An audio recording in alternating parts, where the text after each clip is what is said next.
"Who the hell are you to talk about honor? A filthy black woman daring to challenge the police? You make me sick." The words spat out in the empty park as Officer Brian Mitchell glared at the woman before him. He smugly believed he was dominating a weak black woman, an easy prey who couldn't fight back, unaware that she was Selena Williams, Deputy Chief of Police, a woman who would make this story explode and not stay silent when bullied. "And what state do you live in? Who do the police protect there? The people or the powerful?"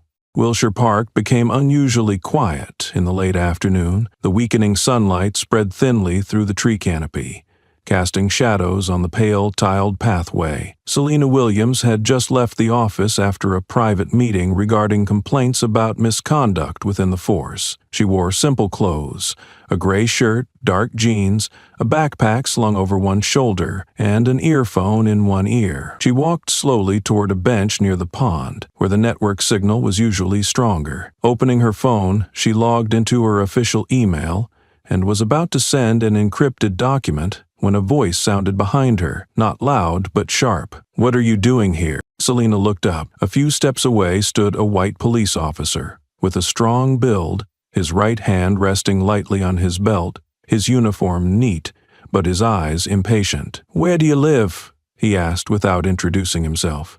"Do you have an ID? This is a residential park. Who are you waiting for?" Selena closed her laptop calmly and looked at him. "I'm just resting for a few minutes. Is there a problem?" Brian Mitchell smirked.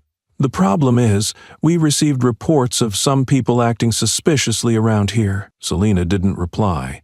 Her eyes remained calm, but her chin lifted slightly. He saw her calmness but misunderstood it as defiance. He stepped closer and looked down at the backpack beside the bench. "What's in there? Can you open it? On what grounds are you demanding this?" Selena asked clearly, not loudly. "That attitude won't help you. I'm just doing my duty," Brian replied, breathing heavier. Selena removed the earphones and closed her phone. She kept her tone steady. "I haven't done anything wrong. I don't see a valid reason for your questions." Brian tilted his head, narrowed his eyes. "You or anyone else need to cooperate, especially in an area that's usually quiet. We were told there are some people who don't belong here." The words rang clearly. No explanation was needed to understand the implication. Selena sat still, but her gaze changed. No longer cautious, it became sharp as a blade, fixed directly on his face. She didn't speak, but her breath slowed. For a moment, the air around thickened. Brian stepped back, as if realizing something too late to take back his words. In the distance, a few pedestrians passed by. Some glanced back, seeing a police officer questioning a black woman, but then they walked on without stopping. In Selena's mind, flashes of memories passed, files thrown into drawers, indifferent nods during hearings, lawsuits with no response. She did not stand or argue. She just looked deeply into Brian's eyes. That look spoke no words but carried a silent declaration of war. Brian frowned and turned away. Unease stirred in him, but he did not know why. Selena pulled out her phone again. Her finger lightly touched the blue encryption icon. The data began to transfer slowly, and in that moment, a silent storm started to form. Selena stayed seated, eyes fixed on the man before her. When Brian demanded her ID, she replied simply, "I'm not obliged to show it without a valid reason." Her answer made him hesitate for a moment, but then he smirked and touched the grip of the gun on his hip, as if that was a reflex in moments of asserting authority. "What do you think you are to speak of honor? A lowly black woman acting up with the police? Disgusting." He spoke with clenched words. "Cooperate or be detained for investigation. This is a waste of time." Selena didn't blink. Her calmness was infuriating to someone like Brian. His eyes betrayed rising irritation. He looked down at her backpack under the bench, then suddenly kicked it hard. A dry sound rang out. The backpack rolled aside, its lock undone, and folders slid onto the ground. Selena bent down and gathered them, slowly and steadily. She picked up each sheet without hurry, flipping pages as if accustomed to reviewing internal files. Brian watched, his gaze scanning a few bold, short lines printed on the paper, but not enough to understand the content. Selina looked up. For the first time since the questioning began, she met his eyes directly. No words, no resistance, just a cold, warning gaze. Not far away, Luis Ramirez, an intern at the city police station, sat with a friend on stone steps. He had seen everything from the start. At first, he thought it was a routine check, but the kick to the backpack startled him. Luis jumped up, reaching for his phone to record, but his friend held him back. "Don't get involved. You know the law." Luis hesitated. He gripped his phone tightly, then lowered it, eyes still fixed on the black woman facing a hostile officer. Near the pond, by the flower beds, an elderly woman in a faded coat watched intently. She drew no attention, sitting beside an old cloth bag, hands resting on her knees. This was Grace. Inside her bag was a small, outdated but still functioning video recorder. Her finger lightly touched the red button. Brian stepped closer, face near Selina's, eyes arrogant. "You should know your place in this city," he said, drawing out each word. Selina stood. A gentle breeze swept through her hair. She adjusted her backpack strap, eyes unflinching, voice calm to the point of ruthlessness. "I will remember every word you said." Brian laughed scornfully and turned away, as if their exchange left no consequence. He had no idea that the eyes that recorded him were not only Selina's. Luis stood at a distance, lips pressed tight. Grace sat silently, eyes locked on the now off recorder. Selina stood alone in the empty park, shoulders straight, stepping slowly toward the exit. In her hand was the phone with an unsent email. Yet in her mind, a decision had been clearly formed. This was not a personal insult. It was the first signal of a greater exposure. She knew exactly where to begin. Luis Ramirez took off the security badge from his shirt, put it into his jacket pocket, then closed the door of the small rental room. The room was situated among a row of rented houses for intern students, its walls mottled gray, with a desk placed right by the window overlooking the parking lot. He sat down on the chair, exhaled slowly, his hands still slightly trembling. In his mind, the images from the park replayed more vividly than his most recent memory of the morning's the way the officer approached, his voice steady yet harsh, eyes sharp with warning, and the sudden jerk of his foot toward the backpack. Luis did not turn on the camera, but his mind recorded every detail, from the nameplate B. Mitchell to the last loaded sentence. He clearly remembered the woman whom the officer questioned. The calmness in her eyes sent chills down Luis's spine. No harsh words, no angry reactions, but that gaze cut straight through the officer's arrogance like a blade. He opened his laptop, logged into the internal internship portal, and navigated to the field notes section. His finger hovered over the title line, "Observation at Wilshire Park.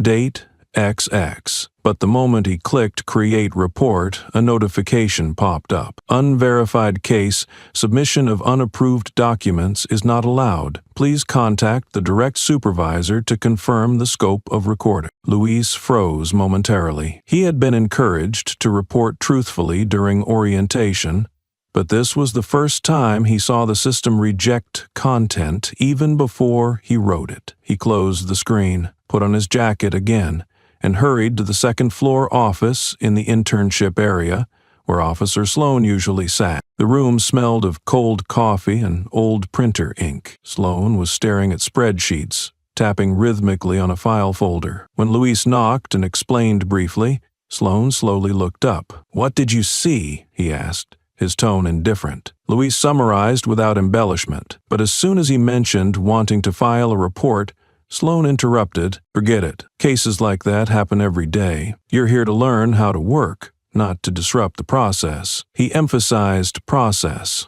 like a cold wall, heavy enough to discourage the young man. Luis stepped back, greeted Elite politely, then walked out into the hallway. The sky had darkened. The parking lot below was becoming deserted. He sat down on the steps, turned on his phone, and opened the Notes app, intending to write down everything he remembered. But his finger paused on the screen. If he recorded it, would he be labeled a troublemaker? If he sent it, would anyone read it? or would it vanish like the words of those who were not trusted? Louise closed the app, stuffed the phone into his pocket, then reopened it. This time, he accessed a private note section and named it Wilshire Park Valid Anonymous. He did not know what he would do with it, but he needed to keep what he had witnessed. Because if someone asked, "Where were you when this happened?" Louise wanted an answer, not to prove anything great, but so he would not have to wonder how long he had been silent. When she returned to her temporary shelter near the edge of the railroad, Grace pulled the door latch and leaned her back against the worn wooden door. This cramped space was where she came back every night, among people named in census lists but absent from all policy decisions.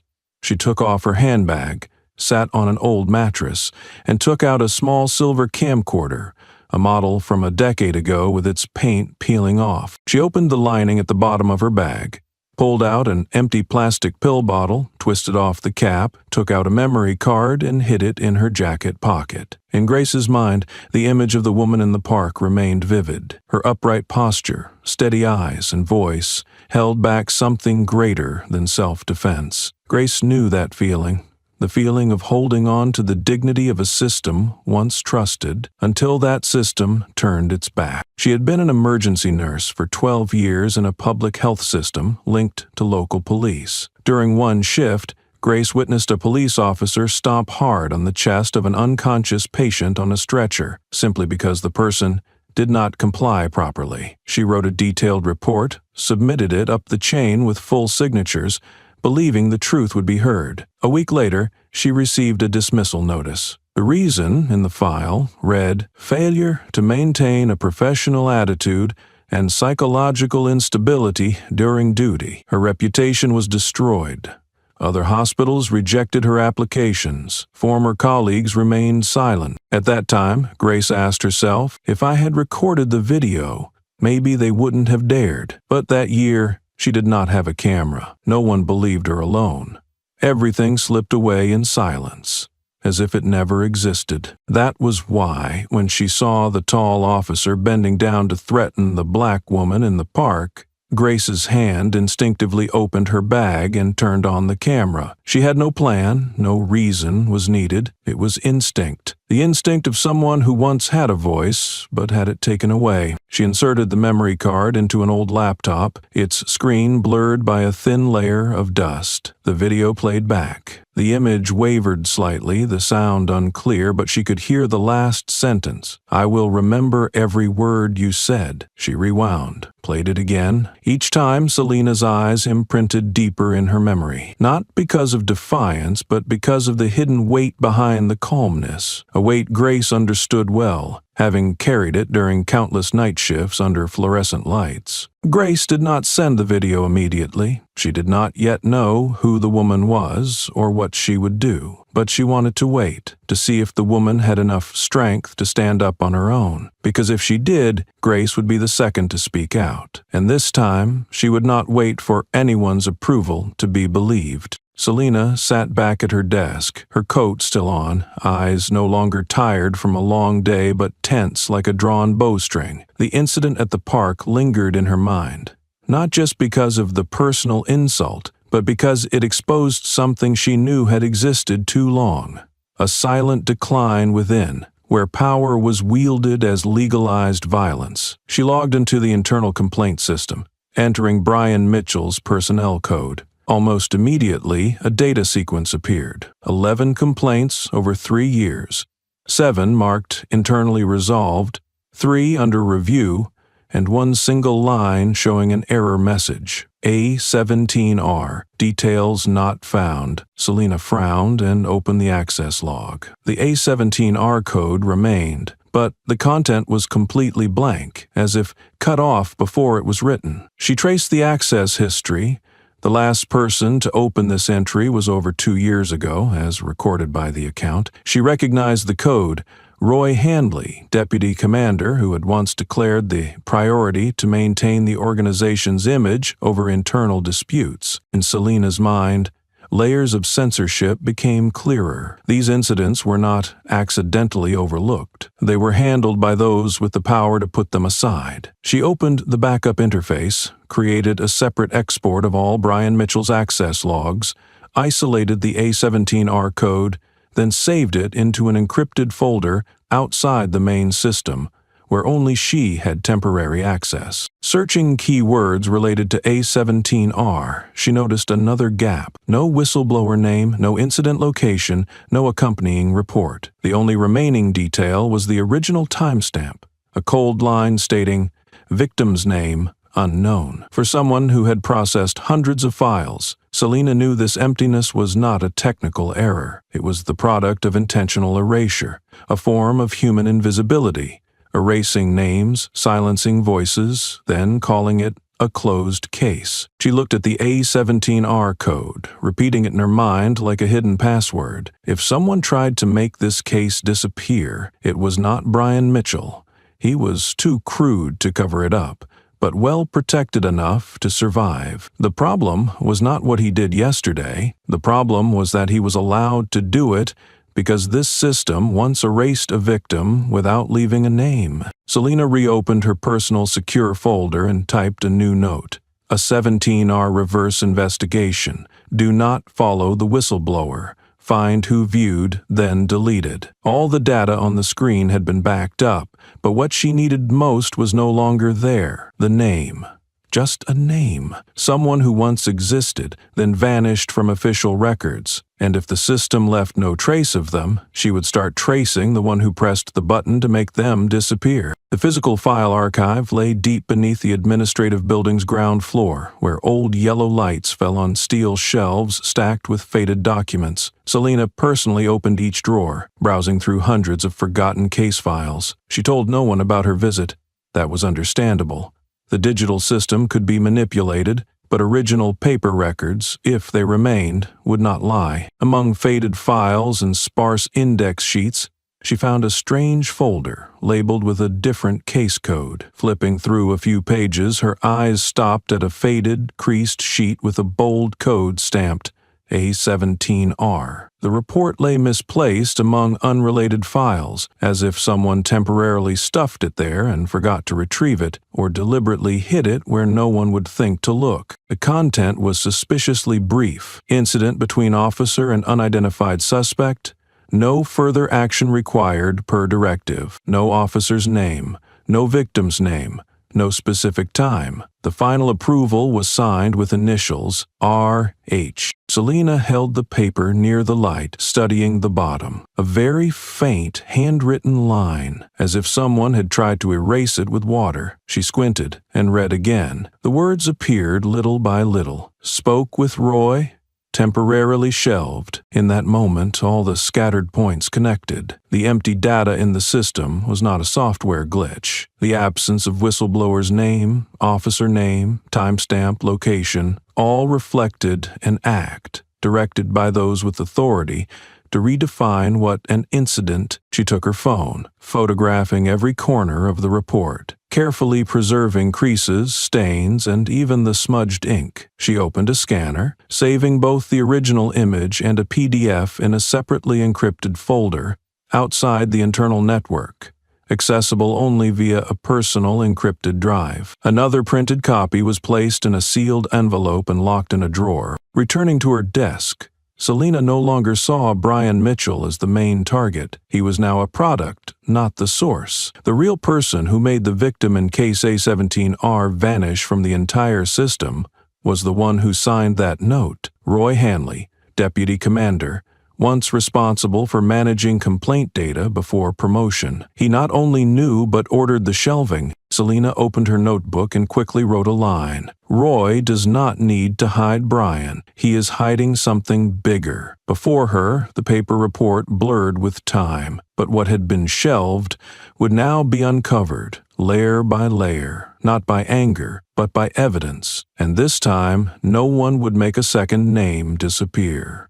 The road leading to Tasha Monroe's house branched off the main route and gradually disappeared among sparse rows of pine trees.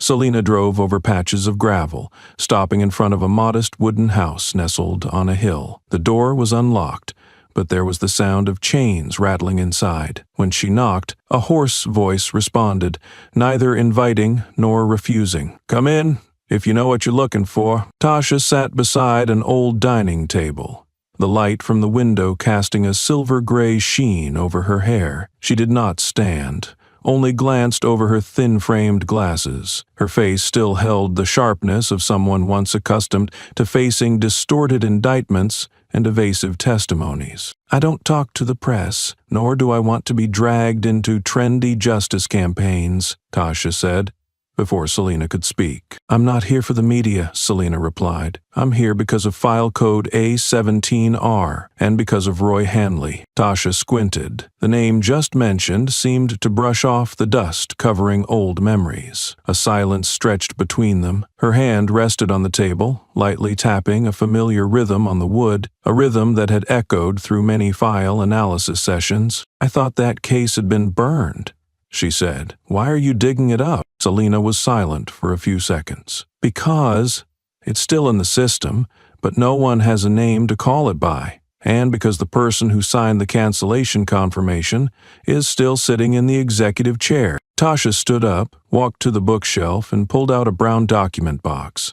Inside were bundles of files wrapped in plastic, each labeled by hand in faded black ink. She searched for a moment, then took out a thin folder and handed it to Selina. 4 years ago, Tasha began, an African-American boy was arrested for disturbing the peace and placed in a temporary detention cell in Block E. An officer beat him to the point he required inpatient hospitalization. I was on duty that day. Just by looking at the injuries, it was clear it wasn't an accident. She sat down, her voice deepening. I filed the report, included medical signatures, photos, and statements from 2 officers on shift, sent it to the Internal Affairs Command Office. "And then?" Selina asked. "No response." Tasha chuckled bitterly. "I checked the file code. It vanished. When I asked directly, I was summoned into a private room. Roy Hanley was there, looking at me as if I were the one breaking the rules. He told me to consider my career over personal feelings. 3 weeks later, I was transferred and then resigned." Selina opened the folder. At the end of the report was a line confirming the cancellation of processing, a faded seal marked with the initials RH. Tasha poured a glass of water and set it before Selina. "You're not the first to see the system's distortion, but you might be the first tough enough to fix it. The question is, how much are you willing to pay?" Selina did not answer immediately, but in her eyes a fierce light shone, not because of Brian Mitchell, but because too many files had been submitted yet unread, and now one of them had been opened. "How many cases like this are there?" Selina asked, still holding the old folder. Tasha leaned back in her chair, eyes fixed on the window blurred by sunlight. She didn't look at Selina, speaking evenly. "I don't remember all the names, but I remember the feeling that your file is being read by people who don't want the truth to move forward. You know that kind of silence? A deliberate silence, signed and sealed." Selina nodded slightly. Tasha stood, walked to a wooden shelf, rummaged through stacks of old documents, and brought out a faded report with a worn spine. She spread it on the table, pointing to the middle section. "This is a preliminary record before cancellation. The victim was a homeless young man, no ID, no family to vouch for him. He was beaten while in custody, lost 3 teeth, suffered a torn tongue, and sustained a skull injury. The original incident code was A17R. Selina leaned close, comparing each sentence to the scanned copy. Although missing names, the details matched almost perfectly with what she had found. The original report had existed but was pushed into darkness in the coldest way, not crossed out, not destroyed, but erased from every official branch of the system. "Roy didn't need to order anyone killed," Tasha continued. "He just needed to decide which files were allowed to exist. No bloodstains left behind, no evidence leaked. Everything was cut from the root. Cases like this usually involve people unable to resist. No lawyers, no relatives, no voice. Or worse, those who spoke up but were labeled as out of control." Selina stared at her. Every sentence Tasha spoke confirmed suspicions she had long harbored. But more importantly, it painted a portrait of Roy Hanley not as a brute, but as someone who wielded the system like a precise scalpel, manipulating by choosing what to keep and what to erase. "Are you willing to help me?" Selina asked. "I am reopening case A17R and possibly others that had disappeared before. I need someone who once knew how the system was built and who was forced out for telling the truth." Tasha did not answer immediately. She was silent, her gaze drifting over the time-darkened wooden table. Then, as if remembering, she stood, went into the inner room, and returned with a thin file carefully wrapped in plastic, placing it in front of Selina. "There are things I kept," she said slowly. "Not out of fear, but because it's not yet time to use them." Selina took it, her eyes fixed on the papers. In that brief moment, between two women twisted by the system in different ways, an unspoken agreement was formed, not by oath, not by contract, but by the tacit understanding of those once pushed aside, yet determined to return and change the operation of a machine thought untouchable. The internal meeting room on the third floor on Monday morning was no different from any previous week, except the atmosphere thickened with every breath. Nearly 20 officers were present, most sitting upright, eyes on the electronic board but minds elsewhere. Selina entered, carrying a full printed report, her coat draped over her elbow, her gaze direct without seeking any greeting. She stepped up to the podium, set down the documents, and spoke firmly. "I need everyone to acknowledge an incident that occurred during working hours, involving official duties and showing signs of serious ethical violations." Roy Hanley nodded slightly, showing no emotion. He remained seated at the head of the table, arms crossed, his expression neutral, as always. Selina began by describing the event at Wilshire Park, presenting it in sequence. The moment of approach, the aggressive behavior, the racist remarks, the use of force against someone showing no signs of wrongdoing, and, most notably, the identity of the targeted individual, herself. The deputy police chief, appointed directly by regional resolution, a few officers looked up when she mentioned her position. The rest kept their eyes on their documents or tapped lightly on the table out of habit. When Selina proposed escalating the case to an independent preliminary investigation, bypassing the internal affairs channels, Roy spoke up. He said, "We have established procedures for handling internal complaints. Creating a precedent of discrimination would be detrimental to the team's morale." Selina looked him straight in the eye. "This case is not a precedent. It is reality. If the system scrutinizes itself without independent oversight, we are only cleaning records, not conducting investigations." No one responded. Roy did not argue further. He nodded and moved on to the next agenda item. The meeting ended like a routine administrative session, with no one voicing support or opposition. However, as Selina exited the room, Brian Mitchell was leaning against the opposite wall. He said nothing, nor did he bow his head. In his gaze there was no fear, only a quiet challenge. The administrative secretary sent a brief notice. "Officer Brian Mitchell will undergo a preliminary investigation within 7 days. His position and data access remain unchanged temporarily." Selina folded the paper. She knew this process well enough to reassure the public, but it was insufficient to expose the cover-up mechanisms. She also understood that what happened after the park was no longer just a story between her and an overstepping officer. It was the opening act of a larger confrontation between those who seek change and a system accustomed to concealment. Returning to her office, a young officer passed by, stopped briefly, and said loud enough for her to hear, "We are not used to being overseen by one of our own." Selina did not reply. She entered her office, locked the door, and opened file A17R on the screen. Beside it lay a copy of the testimony that Tasha had kept, and notes that were added daily. She knew this would not be a simple case of prosecuting wrongdoing. She was digging beneath the surface,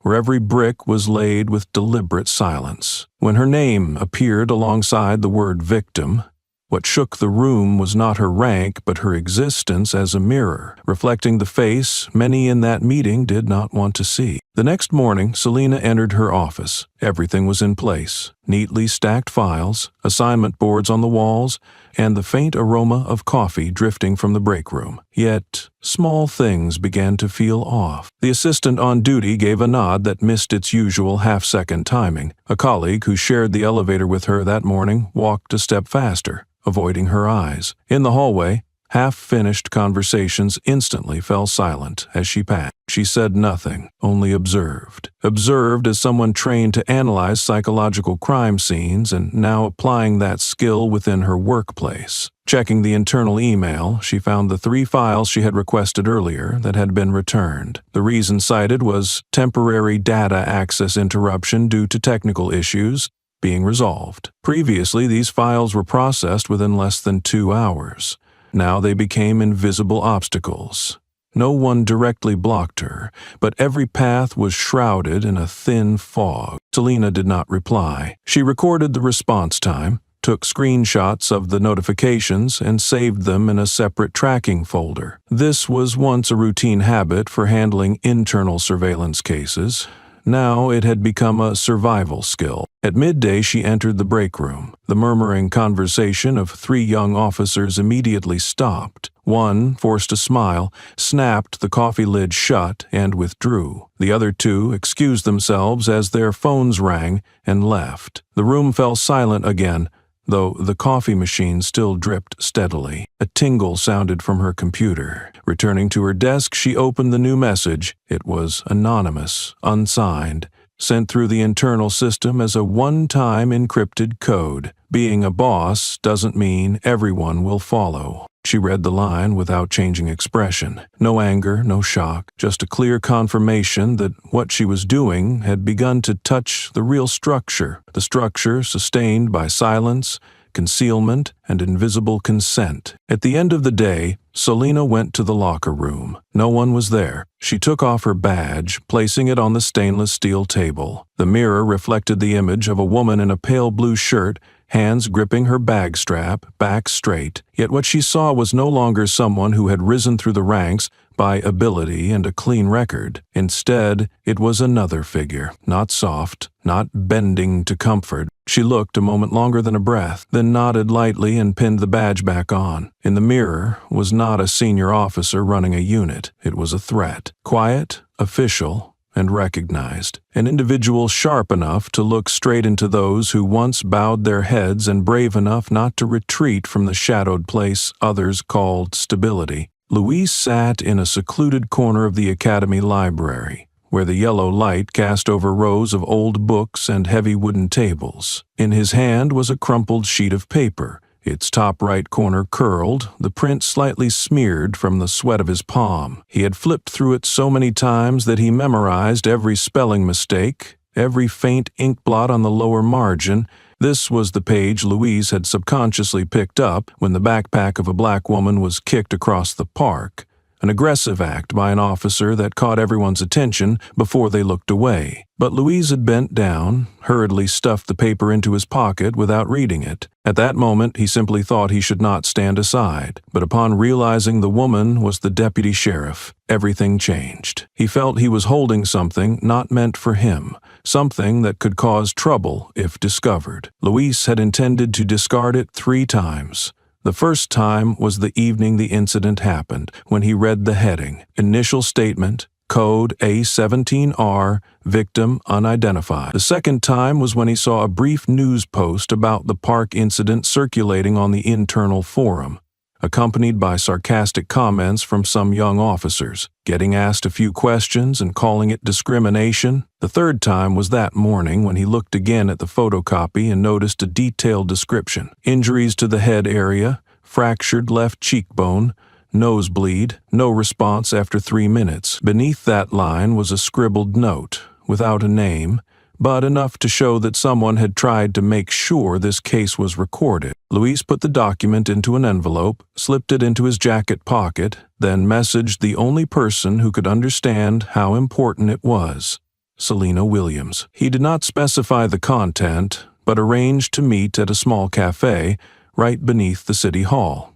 where a dark wooden table and dim lighting were enough to avoid drawing attention. When Selena entered, Her gaze scanned the room, but without haste. Luis stood, bowed his head in greeting, then invited her to sit. Without introductions or preamble, he took the envelope from his jacket, opened it, and spread the paper on the table. "I think this belongs to you," he said, his voice steady but slower than usual. "I plan to keep quiet, but I can't forget the way that person looked at you, and I can't pretend I didn't see anything." Selena leaned down, scanning each line. When she looked up, her eyes revealed a shift from suspicion to focus, from acknowledgement to respect. Luis did not ask further. He knew that paper was not just evidence, but a test for himself, a boundary between doing what was right or choosing the safety the system quietly encouraged. "You chose to stand with the truth," Selena whispered.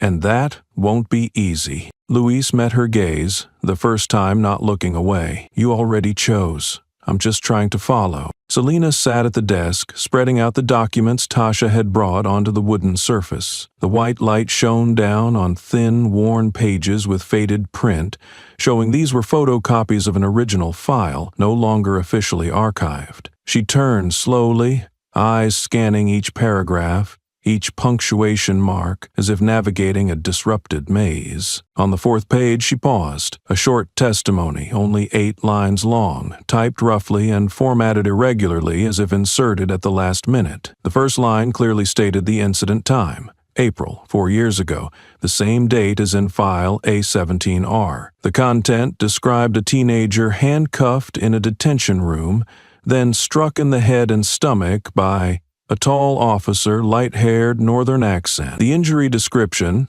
abdominal hematoma, bleeding inside the mouth, broken teeth, matched exactly what Tasha had recounted. Selena flipped to the next page. In the top right corner was a blue pen mark, handwritten, slanted, hurried. "Review carefully, no signs of resistance." Below were the initials, D. Alvarez. She looked up, opened her computer, and searched the list of investigators who handled that phase. Alvarez had been an assistant investigator in the Internal Affairs Unit, but was abruptly transferred to the Equipment Inventory Department 2 weeks after the date noted in the file. Since then, his name disappeared from any reports related to internal misconduct. She looked back at the note, not lengthy, not an accusation, nor a conclusion. But in the tone and word choice, Selena understood clearly. This was the voice of someone who once tried to prevent the truth from being erased, and perhaps was pushed out like Tasha. Selena slid the screen aside and reopened the saved file in the SISTI entry, A17R. There were no witness statements, no Alvarez. All official data stopped at the phrase,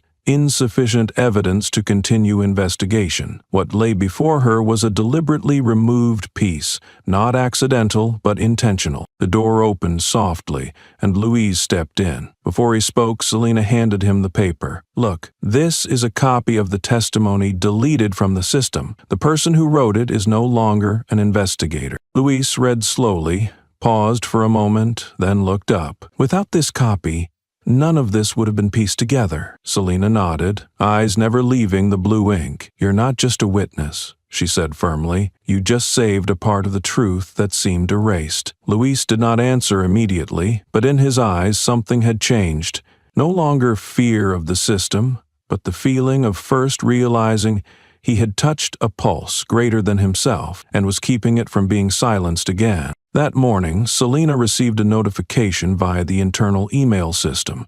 A video involving her was circulating on a local news site. Before she could open it, her phone began to ring continuously. Messages came from acquaintances in the field containing vague questions and subtle insinuations, making the atmosphere heavier than any emergency meeting. The video appeared on the screen with a preset title guiding viewers. "Deputy Chief of Police loudly threatens officer during a document check." The footage began at the moment Selena stood up, speaking to Brian with a decisive tone and eyes sharp as knives. However, what completely disappeared from the clip was the beginning, where she was questioned, insulted, and subjected to aggressive behavior from him. The editing was so skillful that anyone without initial information would think she was the one who instigated the tension. On social media, numerous comments accompanied the clip.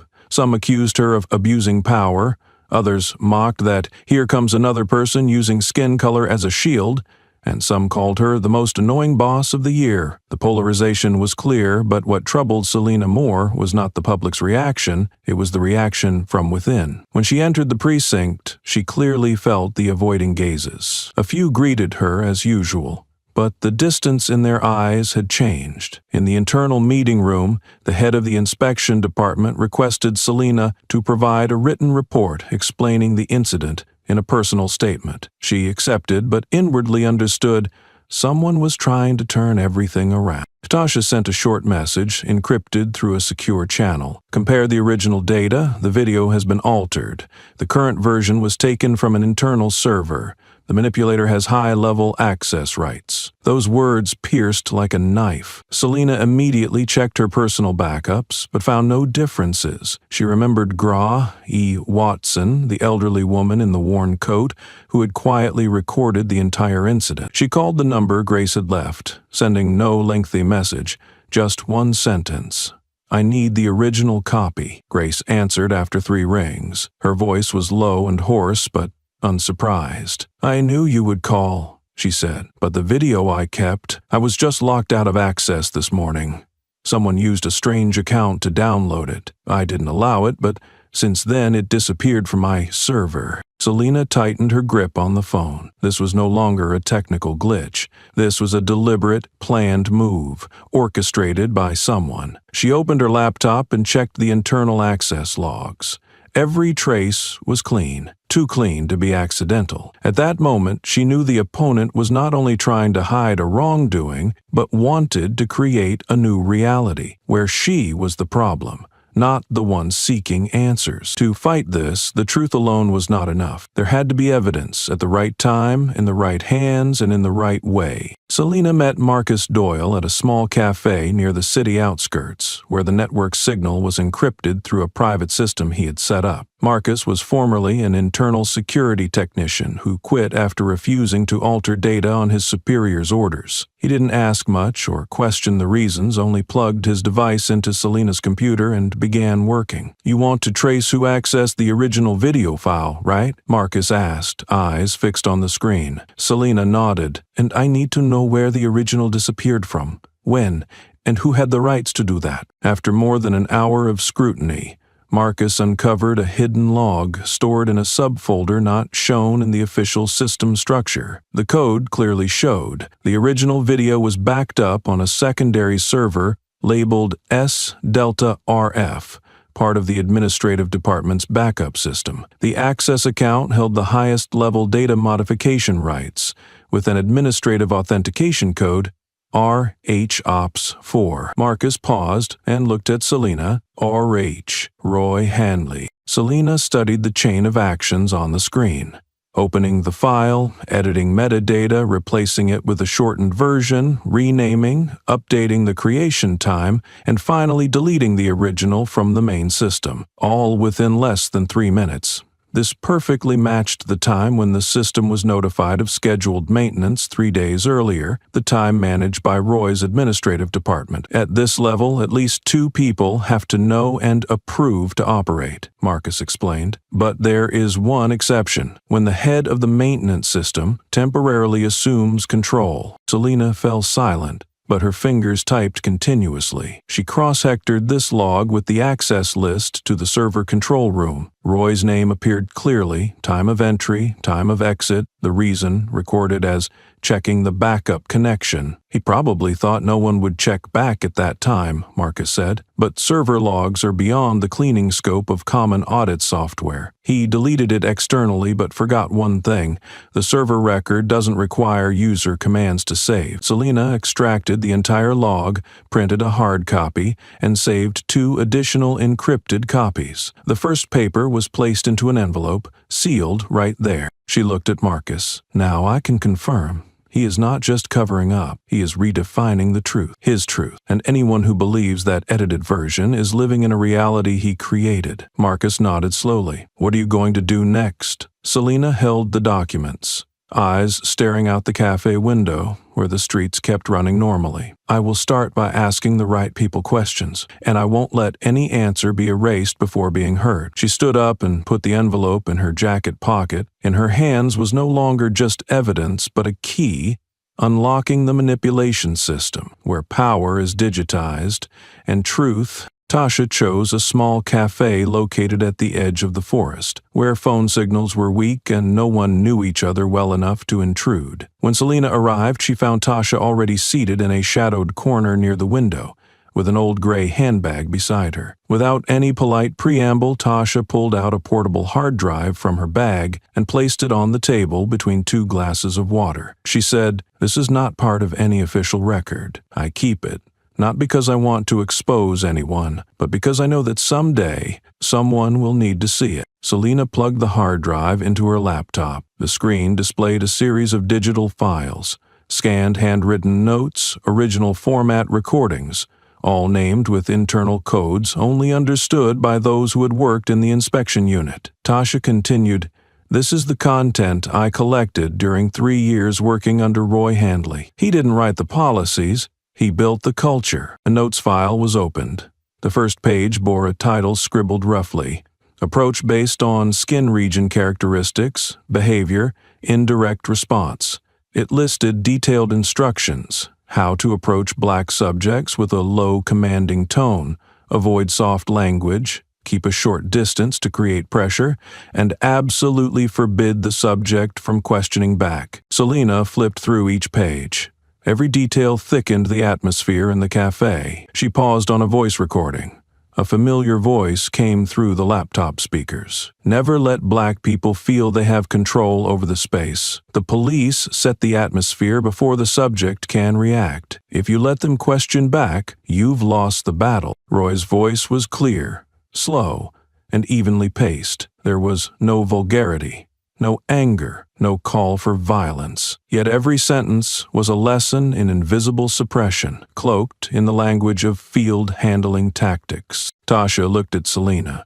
Her eyes no longer held the anger of the early days, but the exhaustion of someone who had fought the system too long. She said, "I thought I was obsessed the first time I heard him say these things, but then I saw how young officers copied him. Brian was one of the first. He absorbed it very quickly." Selena leaned back in her chair, folding her hands across her chest. She knew the feeling spreading inside her was not just anger, but a chilling clarity. Brian was not an exception. He was a product. And Roy was not a protector. He was the planter of seeds. Tasha added, "These recordings don't name anyone but Roy, because these sessions have no attendance lists, no organizing unit, no handouts. They call them experience sharing from reality sessions.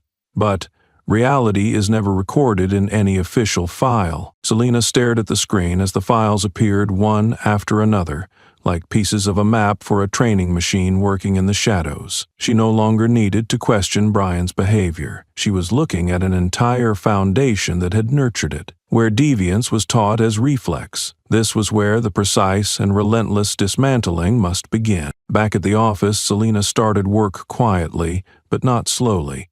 She accessed all data related to internal training programs over the past 7 years. Under generic titles like Handling Sensitive Situations or Community Response Tactics, she found lists of officers who had attended. She opened 2 windows side by side, one listing participants of trainings coordinated by Roy Handley, the other summarizing complaints related to Roy Handley, the other summarizing complaints related to Roy Handley, the other summarizing complaints related to Roy Handley. She found lists of officers who had attended all the training directly to Roy, the other summarizing complaints related to Roy Handley, the other summarizing complaints related to Roy Handley, the other summarizing complaints related to Roy Handley, the other summarizing complaints related to Roy Handley, the other summarizing complaints related to Roy Handley. The more she cross-vectored, the more she felt the ice beneath her thinning by the second. More than 70% of officers with at least one complaint appeared on the training lists associated with Roy. Many were young officers newly recruited and assigned to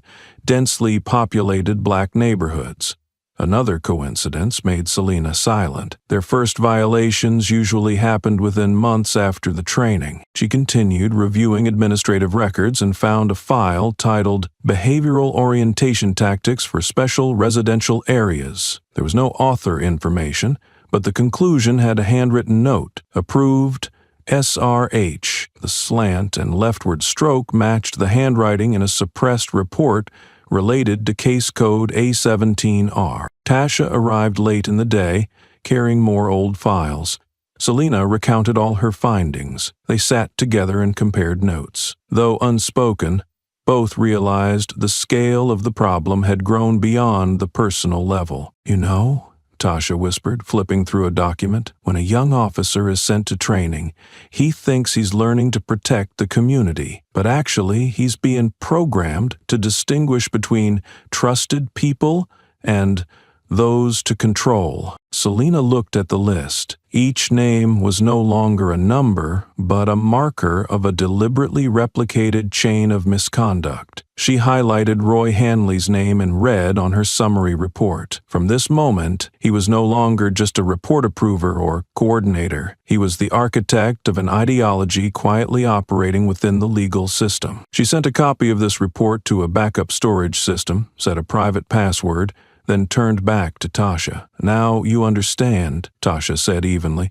without resentment or agitation, why, whenever an officer is accused, he doesn't panic. Because he believes he's part of a larger structure, built from policies, habits, lessons, and the silence of those who have seen but did not speak. Selena nodded softly. She had no need to ask more. She had seen enough to know that what she was facing was not an individual, but a system, and to break it would require more than evidence. It required courage from those pushed to the margins, but who never left the front line. The hearing room was arranged neatly. Cold, white light spreading evenly from the ceiling to the long table where 3 council members sat upright. The federal inspector representative sat in the middle. To the left was the state legal advisor, and to the right, a person from the civilian oversight group. Behind them was a wooden wall with no symbols, only a clock without ticking sounds. There were no cameras, no reporters, no mobile phone. Selena was called first. She stepped up to the podium carrying a numbered file, her voice neither loud nor stiff, but absolutely steady. She recounted the entire incident at Wilshire Park. The moment of approach, Brian Mitchell's words, the act of kicking the backpack, the threatening demeanor. She did not emphasize herself as the victim or inject personal anger into her words. Instead, she described how a police officer behaved before knowing the identity of the person in front of him. No one interrupted her. When Selena finished her presentation, the atmosphere remained the quiet stillness of administrative procedure. Roy Hanley was then invited to speak. He approached with a familiar posture, shoulders open, chin raised, polite eyes. "We acknowledge that the incident at the park was inappropriate, especially considering internal relationships across ranks within the department. Officer Mitchell's behavior is offensive and requires serious evaluation." Selena looked directly at him, knowing these opening remarks were just an introduction. After a brief pause, Roy shifted his tone. "However, it must be noted that Mitchell is a frontline officer, working under constant pressure. His personal reactions are a consequence of incomplete training processes and the lack of adequate behavioral models in sensitive community environments." The phrase sensitive community environment caused the civilian representative to frown slightly, but Roy continued, "I propose that this be treated as an isolated case, handled individually, and not representative of the entire department." Selena knew the phrase "not representative of the entire department" would be repeated many times. By separating Brian from the organization, Roy was trying to preserve the system's appearance of integrity. The council nodded, and the legal advisor took notes. Selena did not object or reclaim her turn to speak. She only stepped forward once more to say briefly, before the session adjourned, "If every violation is an exception, then this system has never had any rule." Her words made the council look up. There was no objection, but Selena understood that the silence was not because they did not hear, but because they were waiting to see what she would say next. And she knew the most important matters had yet to be laid on the table. The audio recordings, the shelved reports, the matching numbers across the specialized training courses. She was ready for those, But not today. Today, she let Roy believe he had won a small round. In that moment, he began to overestimate his confidence, as usual. Selena did not need to win quickly. She only needed enough silence to know she stood in the right place, before starting to dismantle every brick he thought untouchable. Brian stepped up to give his testimony, hands clasped in front of his stomach, eyes avoiding those observing. His voice was steady, trying to remain calm but betraying embarrassment facing the incident he had underestimated. He began with a familiar phrase. "I reacted instinctively in a situation that showed signs of risk." He then cited vague terms such as lack of clear identification, sense of defense, and unconfirmed situation. He completely avoided details about kicking the backpack or mentioning the discriminatory remarks uttered in the park. Selena sat silently,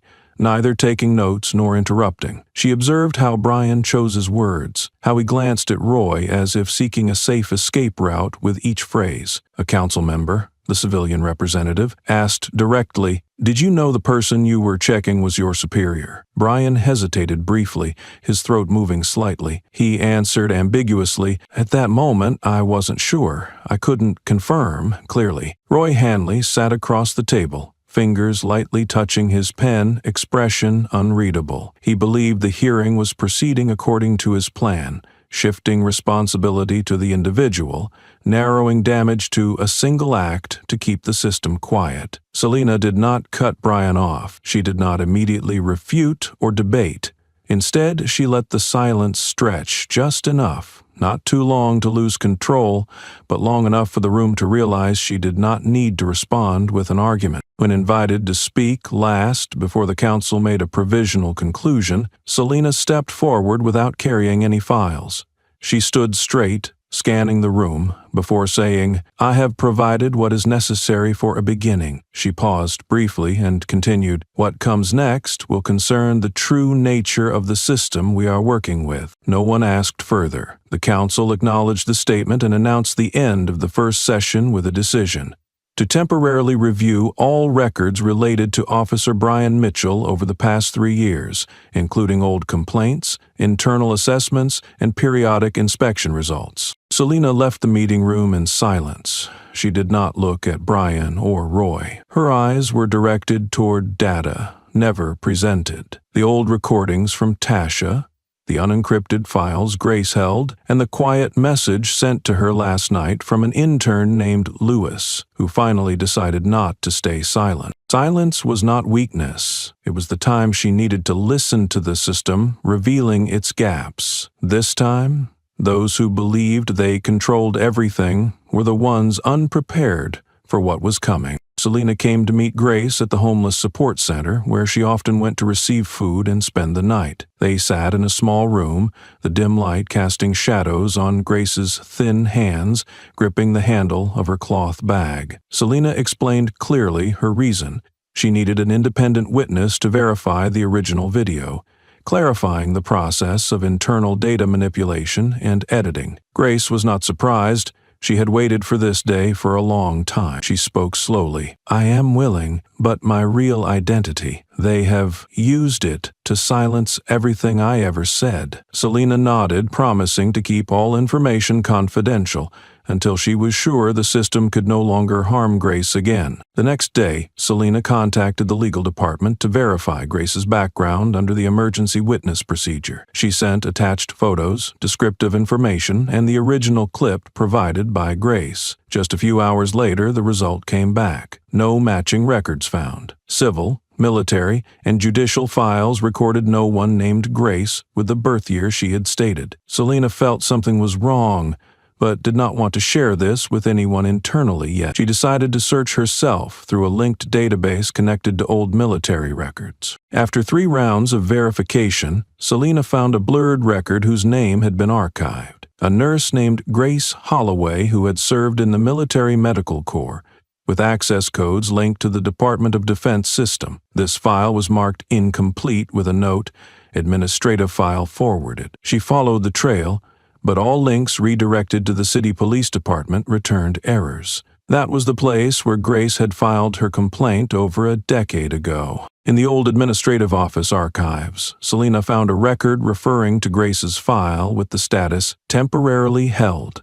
No further processing due to insufficient evidence of abuse." The officer involved was not clearly named. There was only one line: "Information received from the military side. The complainant has a history of mental instability." The wording was as brief as a full stop to all of Grace's previous efforts. What sent chills down Selena's spine was the confirmation section. The file approver, with an encrypted signature, was R.H. Selena printed all the data, immediately saved it in an encrypted folder, and placed a copy on an offline hard drive. She returned to see Grace that evening. Placing the clipped record in front of her, she said nothing. Grace looked over it quietly and nodded. "I know who did this, and I know if I had spoken up louder that day, maybe a soldier wouldn't have lost a leg in that cell." Under the weak light, Selena clearly saw Grace's hands still trembling, but her voice remained steady. "If he still thinks he can erase me again,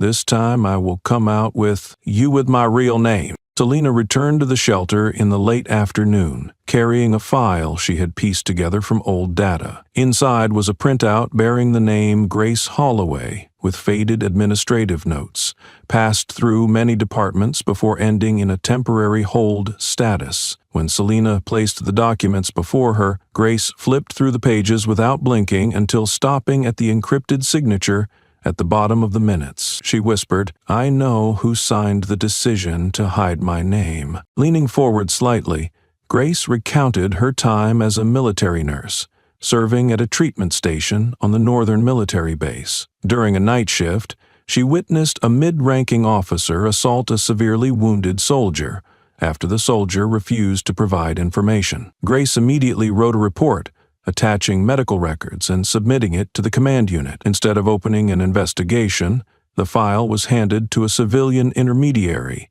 acting as a liaison between the military and local police. The name on the file, Roy Hanley. Grace never saw her file again after that day. No one called to confirm. A week later, she was ordered to transfer and then suggested to resign due to no longer meeting the requirements of interagency cooperation. She asked former colleagues, but all turned away or said that matter was handled by higher-ups. She laughed bitterly. "He didn't need to tear up the papers, he just put them where no one has the right to ask." Selena was silent. For the first time, she saw the full structure of Roy's behavior. No public interference, no overt reactions, but using the system like a machine to erase all traces, every person, every testimony, every detail that could harm him. Selena marked everything: Grace's case, the A-17R minutes, the altered video data, the internal account authorized to modify the system. All the pieces led to Roy, not just as a figure behind Brian, but as a core manipulator. He did not protect individuals, he protected a model, where anyone who spoke up was erased from history. Grace's story was the final confirmation. Roy not only crushed resistance, he made those who dared resist cease to exist. Selena closed the file, her eyes resting on the faded note, transferred to another unit for processing, not suitable for further investigation. She whispered almost to herself, "I don't need him to fit the truth. I need the truth to no longer depend on anyone's permission." Grace nodded without smiling or thanking.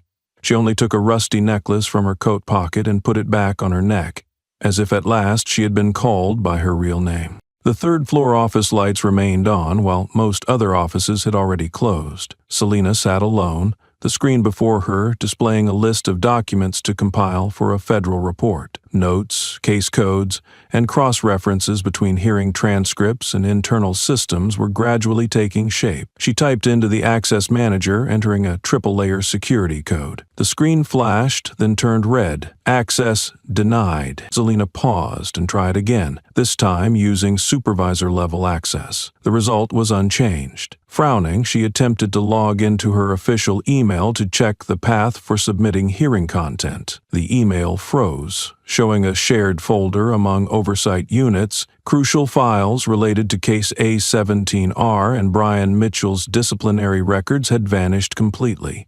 The folder labeled Confidential Internal was now empty. She switched to a secondary workstation in the meeting room, but the system there also reported access denial. A broad block disguised as a routine update. She checked the maintenance schedule. No planned activity at this time. Calling the overnight tech support, she spoke with an operator named Harris.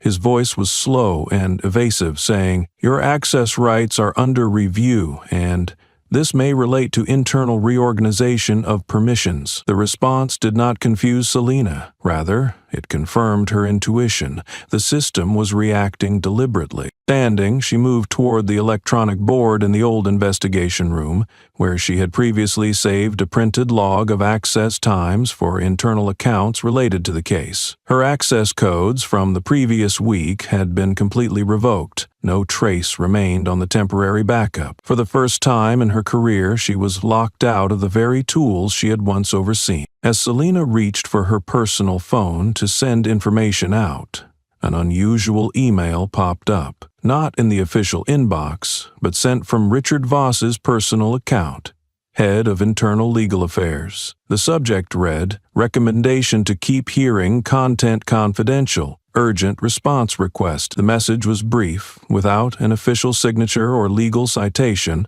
only a polite paragraph. "To ensure the organization's overall reputation, we recommend temporarily refraining from publicly disclosing details concerning allegations of misconduct by mid-level management. Sharing this information may lead to uncontrollable misunderstandings.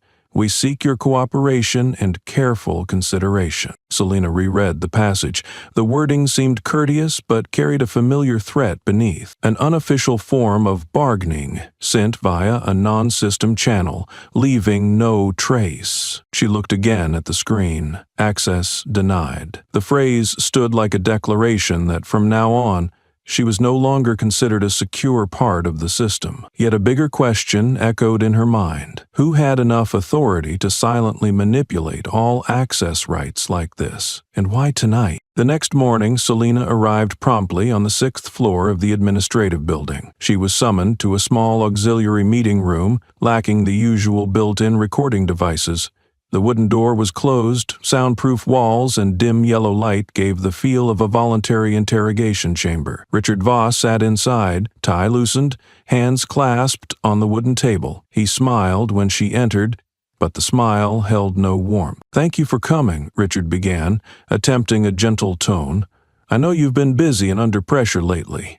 The recent hearing has left complex effects." Selena pulled up a chair without diverting her gaze from the man in front of her. She declined small talk, waiting for him to get to the point. Richard nodded slightly, understanding. "I think," he continued, "we should discuss how to maintain internal stability, especially as the media is aggressively exploiting recent events." Selena nodded softly, lips pressing together. Her exterior was calm, but each breath was taut. She knew this was not a consultative meeting, but a test of limits. Richard flipped open a thin file before him, unmarked officially. "I am authorized to convey an internal recommendation," he said, "that if, in the next hearing, you could adjust some sensitive points, specifically the language describing the role of middle commanders and supervisors, then the restoration of your account and data access would be considered more favorably." He spoke as if discussing a reduction in working hours. Avoiding her eyes, reading from a prepared script, Selena remained still, hands folded, legs unmoving. "That adjustment," Richard added,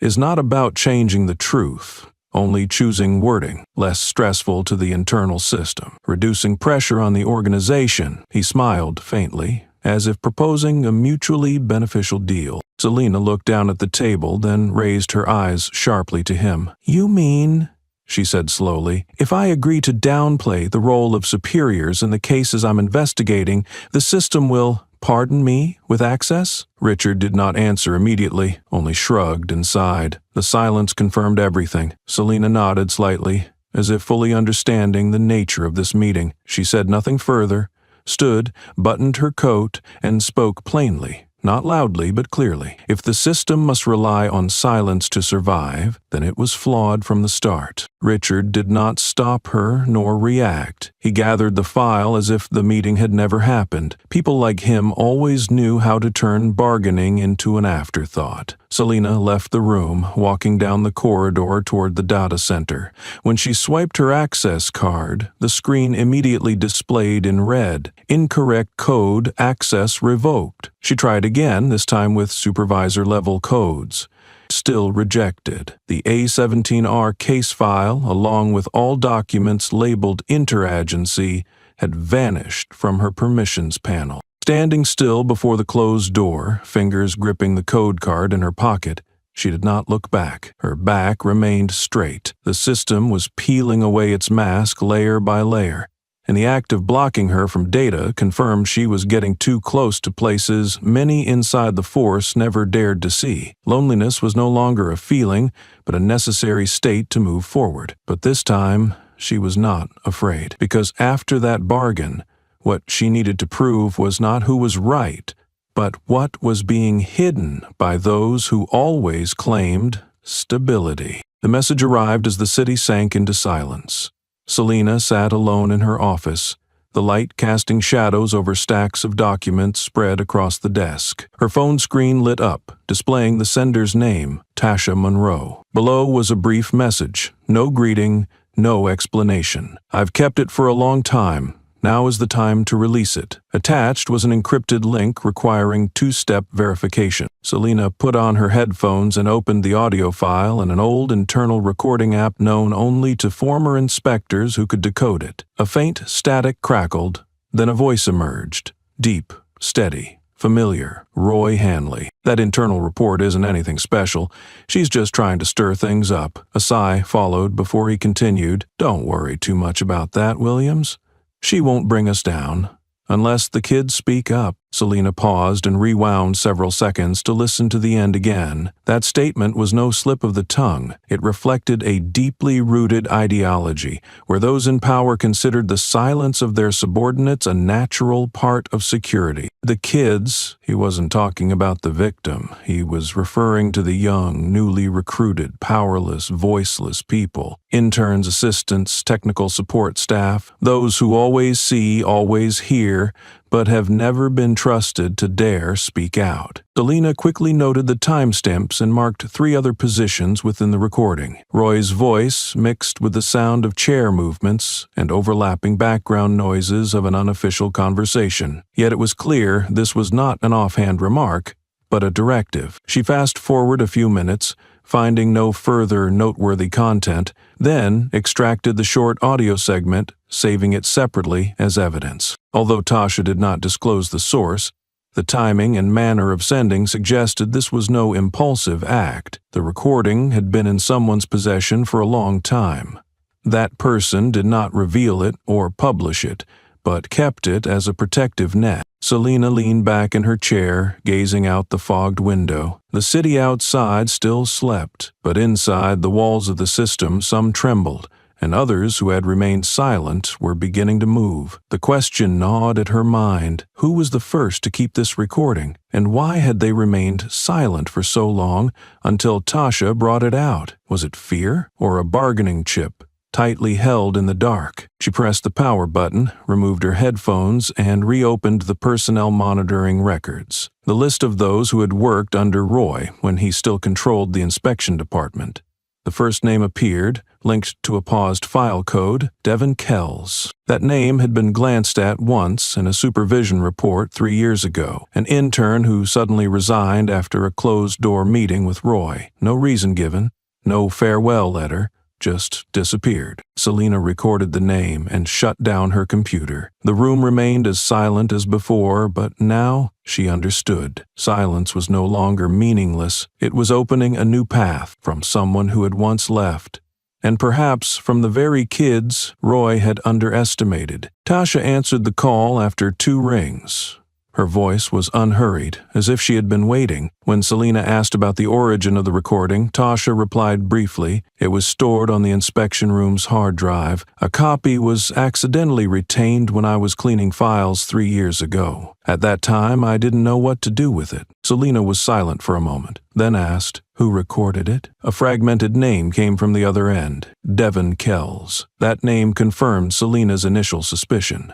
Devin was an internal intern assigned to support data analysis in the inspection department, while Roy was in charge. According to records, Devin resigned after internal conflicts. The stated reason was incompatible with professional orientation, but no detailed minutes existed. Has he contacted you since? Selena asked. No. After leaving, he completely cut off contact. I only know he's teaching at a prep training center in the West area, Tasha answered. That afternoon, Selena went to the address Tasha provided. The center was located in a quiet residential area, with a tiled entrance and a simple iron gate. A thin, tall man wearing an old shirt stood under the porch holding a textbook. When Selena introduced herself, his eyes briefly froze. Then he led her into a small room at the end of the corridor. Where did you get that recording from? Devin asked without sitting down. Tasha sent it. He nodded, walked over and closed the door. The room instantly shrank into an enclosed space, the ceiling fan turning steadily, creating a stifling background noise. Devin looked directly at Selena, neither avoiding nor rushing to trust her. I didn't record it to oppose anyone, he said. At that time, I just wanted evidence if I was accused. They had done that to the person before me. Selena did not interrupt. That day, I was sent to a meeting with Roy and some HR people. I brought a recorder to take notes. I kept recording when they started discussing investigations. When Roy mentioned people to control testimonies, I realized something was wrong, but I didn't dare submit the recording. I knew if I did, I'd be called unsuitable, like those who had been pushed out before. Devin opened a drawer and took out a USB drive. I sent a shortened version to Tasha once, but this is the full one.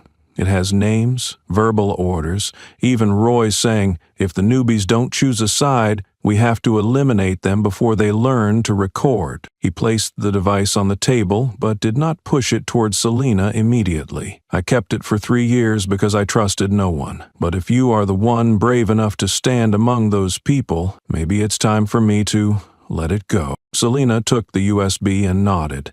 She did not say thank you, because what he had given was not a favor. It was part of a truth strangled for years. As she stepped out of the center, Selena noticed the sunlight had shifted toward the treetops. She glanced back and saw Devin leaning against the doorframe, his eyes no longer hesitant. The young man, once pushed out of the system, was now helping to open it from the edge. In her hand was a recording that could tear apart the entire defense chain, but in her mind, clearer than anything else, was the phrase heard the night before, "She won't bring us down unless the kids speak up." Now, those kids had spoken, and Roy Hanley was about to learn the consequences of underestimating the silence. The announcement appeared mid-morning, neatly placed in the internal mailbox with a cold subject line, temporary suspension of intern Louise Ramirez. The content was brief, formatted strictly according to administrative standards,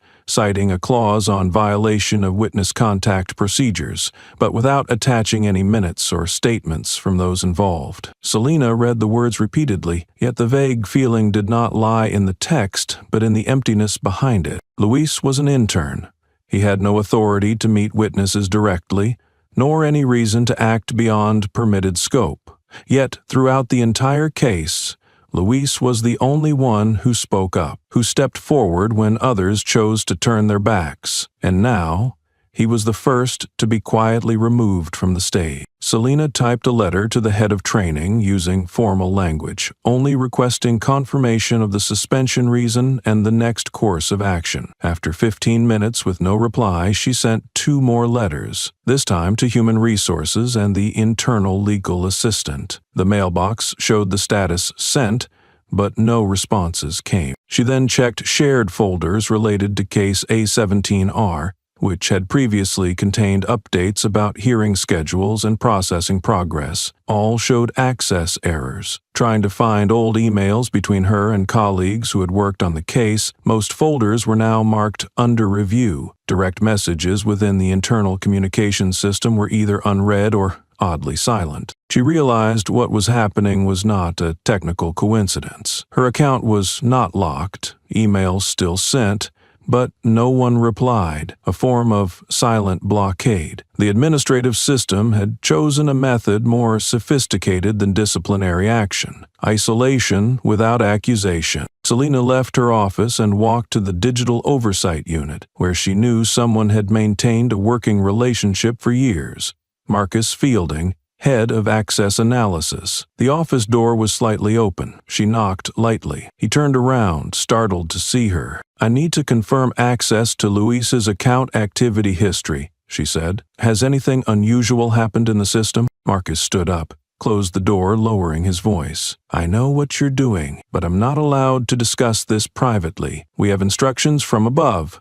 All requests must go through legal channels." Selina stared into his eyes without a word. In that look, she read what words could not convey: fear, not of her, but of something larger that had crept into every corridor, every mailbox, every meeting reminder. She left without turning back.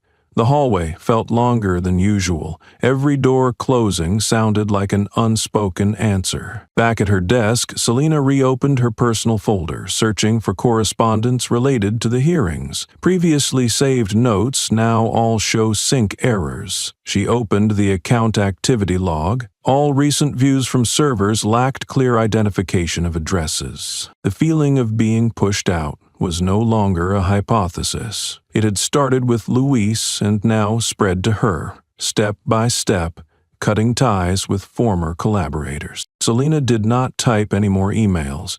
She took a blank sheet and handwrote the names of people who had replied to her letters in the past month. 8 names, none of whom spoke now. Inside her there was no anger, only a clearer truth. The system would not use public methods to bring her down, but would choose to make her disappear quietly from contact networks as if she had never belonged here. But if they thought silence would stop her, they forgot that the fiercest storm often begins when everything seems completely still. A message arrived in her personal inbox early afternoon, sent by Lindsay Marks, a reporter who had closely followed the Park case from the start.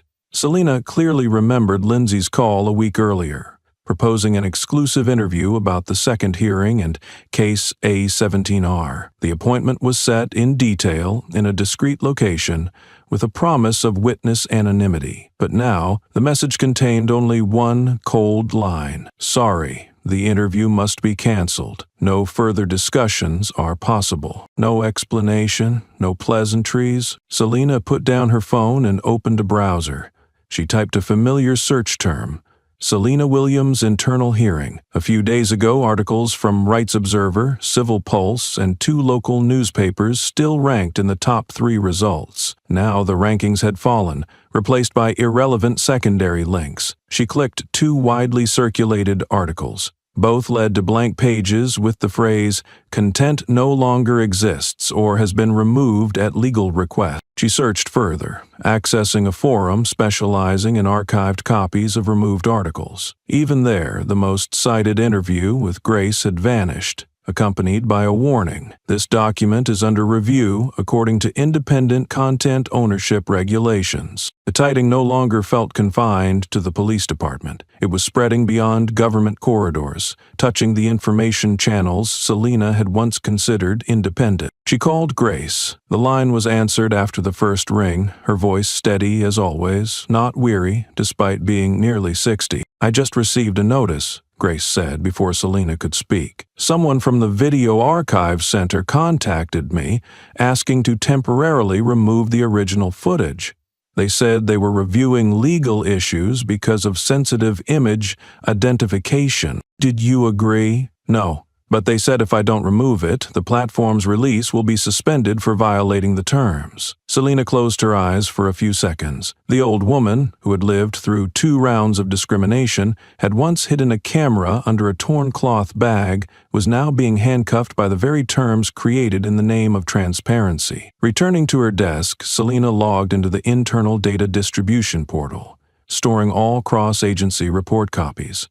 The screen displayed an error: access denied, insufficient permission level. Her typing stopped midway. The silence in the office was no longer just the sound of a fan and the bright white screen. It was deliberate silence, orchestrated by a system once proud of its transparency rules. She took pen and paper, quickly writing each name.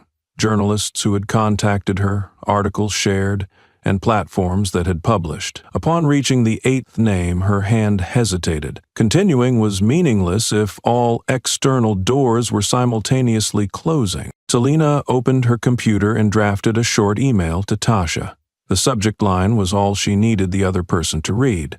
If all remain silent, we will need voices from outside the system. The email's body contained only one sentence: prepare for the second option. After pressing send, Selena leaned back in her chair, not from exhaustion, but to take a deep breath before turning to the drawer where she kept unpublished case files. The final draft had not yet reached the press or been sent to federal inspectors. She knew that opening it now meant no turning back. But when the system chose to erase traces from media to data, the only option left was to create a trace that could not be deleted.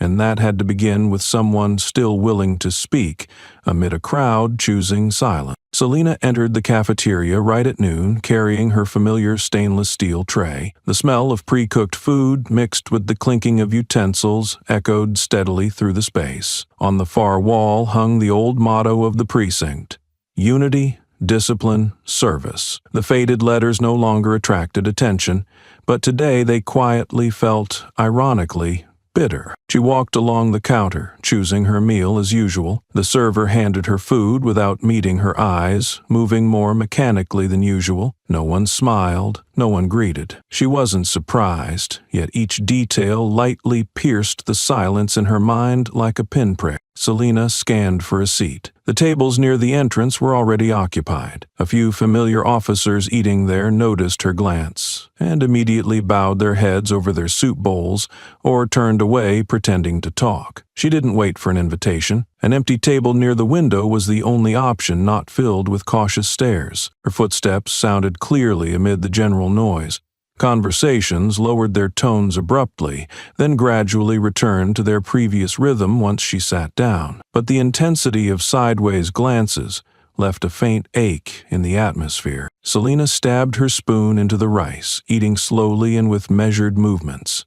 Outside the glass door, sunlight slanted onto the lawn, glittering on the roofs of a long row of parked cars. Inside the cafeteria, everyone continued their lunch as if her presence were a void to be avoided. Officers who had shaken her hand after the early hearing now sat 2 rows apart, talking about last night's football game, never once looking back. When she stood to throw away the leftover vegetables, a group of officers entered from the cafeteria gate. They laughed loudly, walking down the aisle as if deliberately claiming all eyes. The leader, Lieutenant McDonnell, scanned the room, stopping where Selena had just passed. His voice rang out in the crowd like a half-truth, half-threat. Between the court and the organization, pick a side. No one survived standing in the middle. Laughter followed, just enough to avoid being seen as openly mocking, but loud enough to cover the invisible sting in the air. Selena didn't turn her head. She carried the tray back to the table, sat down, and continued her unfinished meal. No one came near or spoke, but her eyes were no longer focused on the food. They scanned the room, direct and clear, with no conciliatory language. At that moment, the crowded cafeteria felt frozen. No one asked her to leave, nor did anyone protect her. Isolation needed no official order. It happened through small choices by everyone around, choosing a different table, turning their backs, choosing not to ask questions. Selena didn't need anyone to confirm she was being pushed out. The atmosphere confirmed it more clearly than any document. But she didn't bow her head. Sitting in the room, she kept her back straight and her gaze cold, as if silently saying, "Those who truly choose to stand in the middle are the ones who see injustice but remain silent." A small sound came from the other side of the table, enough to pull Selena's gaze away from the invisible void before her. A tray of food was placed down, light but definite. A young officer sat opposite her without asking, not looking around for consent. His short hair still bore even cuts, his shoulder seams unfrayed. The name tag on his left chest clearly read, Elliot Tran. The cafeteria paused briefly, No one spoke, but the movement of spoons slowed almost in unison. No laughter. No one broke the prolonged silence between the two at the corner table. Selina looked at Elliot. His eyes did not avoid hers, but showed no challenge either. He said nothing, starting to eat his rice as if it were a daily habit. In the atmosphere programmed to exclude her presence, this action was neither loud nor rallying, but carried the weight of a stone dropped onto a frozen lake. Selina didn't ask why. She didn't say, "Enjoy your meal." In her mind, the sound of typing, denied access, silent inboxes, and McDonald's recent sarcasm still lingered. But Elliot's quiet presence felt like a different breath amid the long, suffocating tension. Elliot ate slowly, not looking around or showing tension. Perhaps he knew what he was doing would be noticed. Perhaps he had accepted it before even stepping forward. Selina didn't need to verify that. As the meal neared its end, Elliot put down his spoon, wiped his hands with a napkin, and whispered low enough for only her to hear, "I've been following the hearing since day one. I know I haven't done anything yet, but you should know someone's watching your every step. They haven't dared come forward, but that doesn't mean they aren't observing." Selina remained silent for a few seconds, not out of doubt, but to let that statement seep in like a secondary vein after days of blockage. "No need for anyone to stand out front," she replied. "It's enough that some don't turn away." Elliot nodded, stood up, and carried his tray toward the sink, yet that step became the focal point for those trying to pretend not to hear or see. A lieutenant 3 tables away glanced his way, eyebrows knitting briefly in hesitation. Another, holding a coffee cup, froze mid-motion. Selina didn't look around. She stayed seated, back lightly resting against the chair.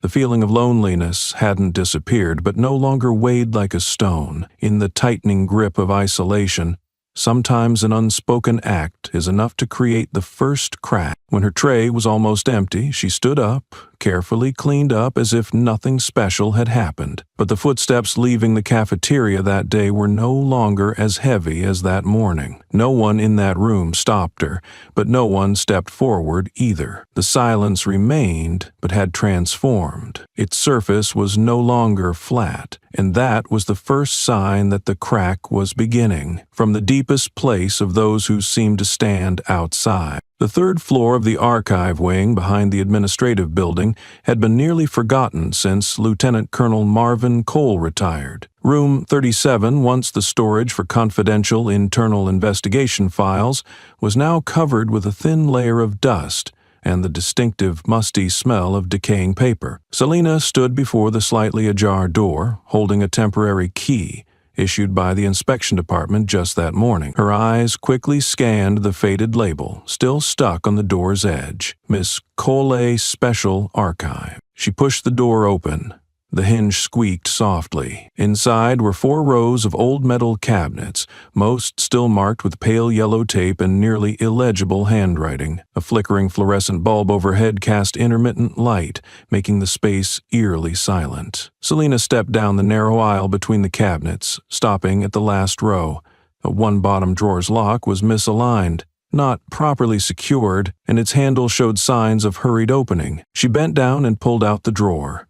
A cloud of dust rose to her nose, making her frown slightly. Inside, among the corner-worn file folders, was a loosely clipped document bundle, unlike the official red-bound covers. The papers were creased, edges curled as if once crumpled. Selina took the bundle, shook it gently, and opened the first page. The headline struck her immediately. Report Conclusion, Case Code A17R. Flipping quickly to the second page, the content went straight to the assessment. No action. Evidence not verified. Witnesses uncooperative. Records lack linkage. The familiar administrative language is used to close controversial cases lacking public pressure. Selina turned to the end. A blue ink signature stood out clearly. Roy Hanley. She stared intently at the signature. Something was off. This was not the handwriting she had seen on Roy's recent documents. His genuine signatures bore a neat curve on the letter R and a naturally extended tail. Here the script was stiff, unusually slanted, with a slightly shaky end, as if penned by an unpracticed hand. Reaching into her bag, she pulled out an old printed complaint Roy had signed and placed it beside the document for comparison. The two signatures matched in content, but differed markedly in pressure and steadiness. She turned to the third page. Near the bottom, a faint pencil note was nearly crossed out. "I did not sign this. Ask Roy." Selina held her breath. The note was off-center, near the bottom edge, exactly where veteran officers often scribbled temporary remarks when the minutes were not yet finalized. Instead of being erased, someone lightly struck through it, enough to hide from a quick glance but readable to the observant. She closed the file, drumming her fingers on the worn, soft cover. A thought pressed in her mind. If Cole truly hadn't signed, and Roy's signature was forged,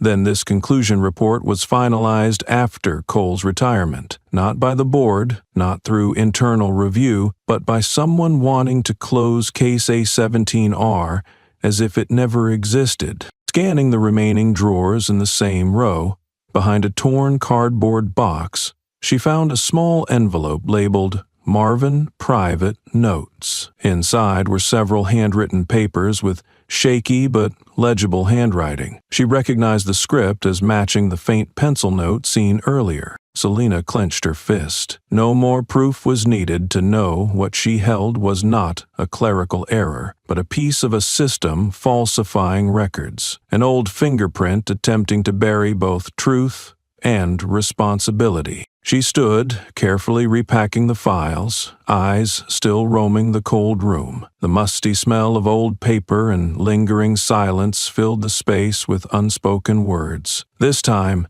she would not let them be buried again. Returning to her office with the A17R file clutched tightly, her heart heavy as stone, outside, everything ran as if nothing had happened. But she knew she had just uncovered something someone had deliberately tried to bury. Sitting down, she reviewed Roy Hanley's signature again, eyes tracing every curve and slant, before quickly opening the internal digital archive. She found 3 other documents Roy had approved in previous years: supervisory reports, emergency meeting minutes, a reassignment order, all bearing signatures identical in every fold, scanned and stored with security. The A17R file's signature was different, looking hurried, as if by someone imitating Roy's signing habit. Selina printed the 3 authentic signatures, placing them beside the one in the A17R file. The differences were striking. She underlined the variances: pen pressure at the start, the dip at the Y tail, and the length of the loop in the R. She made notes and decided to check the timeline. The A17R report was dated in 2019. At that time, Roy was an internal security assistant without the authority to conclude cases. The authority belonged to Lieutenant Colonel Marvin Cole, who retired a few months later. This made Roy's signature on the report highly suspicious. For further verification, Selina went to the Administrative Archive Department to request the official signature samples Roy had registered. The officer handed her a scanned copy from 2017. Comparing all 5 samples, none matched the one in A17R. It was a forged signature. She called Edgar, who had worked under Lieutenant Colonel Cole and was now retired but still lived in the city. They arranged to meet at a quiet cafe 3 blocks from the precinct. Edgar arrived on time, thin, with neatly cut white hair and still wearing a worn old watch. Selina placed the printed A17R file in front of him and asked bluntly, "Did you ever see this report during your time working with Lieutenant Colonel Cole?" Edgar took the paper, donned his glasses, and read silently. After a few minutes, he nodded. "I remember this case. A boy was beaten and hospitalized. Cole had a draft of this, but he said he didn't want to sign yet due to missing hospital records." Selina pointed to the signature at the bottom. "Did you see him sign off on the conclusion?" Edgar frowned. "I don't think he ever signed it. When I left, Cole said they were still waiting for further investigation. After that, I never came back." She turned the page, pointing to the struck-out pencil note. Edgar looked closely, then murmured, "That's his handwriting. He often wrote notes like that. Once, someone pressured him to sign quickly, and he slammed the table, saying, 'I don't sign for anyone, especially that Roy.'" Edgar paused, voice lowering. "You're digging into something many want buried." Selina folded the documents. thanked him. On her way back, she quickly recorded her deductions into her phone. Forged signature, unauthorized approval, no legitimate conclusion, improper case closure, all pointing to one fact. Someone tried to erase the traces of case A17R and used Roy's name to legitimize a wrongful decision. That night, in her small apartment, Selena spread all the papers across her table. The warm yellow light illuminated the lines that began connecting. This was no isolated incident. It was a top-down manipulation pattern, systematic, timed, with complicity from those sworn to uphold justice. Among the papers, Marvin Cole's final handwritten note remained visibly crossed out with a pencil. Selena looked at it long time, then took a black marker and drew a bold line underneath. This was the sign she would present before the investigation board, not as the final proof, but the first, opening a deeper excavation into a past distorted by someone's ruthless hand. The wind was still as Selena parked in front of an old wooden house nestled among ancient pines on the northern edge of the city. The house bore the aura of a previous generation, quiet and dignified. She had arranged the meeting earlier with a brief phone call. On the other end was the voice of a mature woman, sharp yet unhurried, asking for full name, reason for meeting, and position in the confirmation email. Selena understood she was meeting someone cautious. The door opened as she stepped onto the porch. Evelyn Cole appeared in a gray sweater, her silver hair tied neatly at the nape. Her eyes scanned the badge hanging at Selena's waist, but revealed nothing. She led Selena into the living room, gestured to a chair, poured tea, and then sat opposite without speaking. Selena placed the thin file on the table, separating a sheet with a faded pencil note in the corner. "I did not sign this.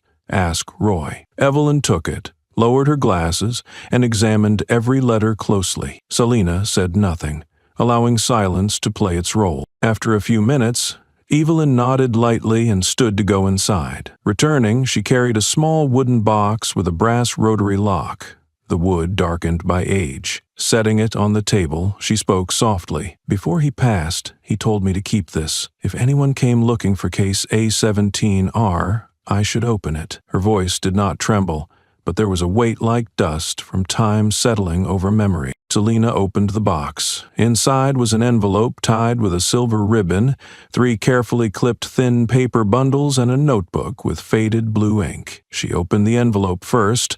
The handwriting was neat, strong. Words of Lieutenant Colonel Marvin Cole. I was pressured to sign.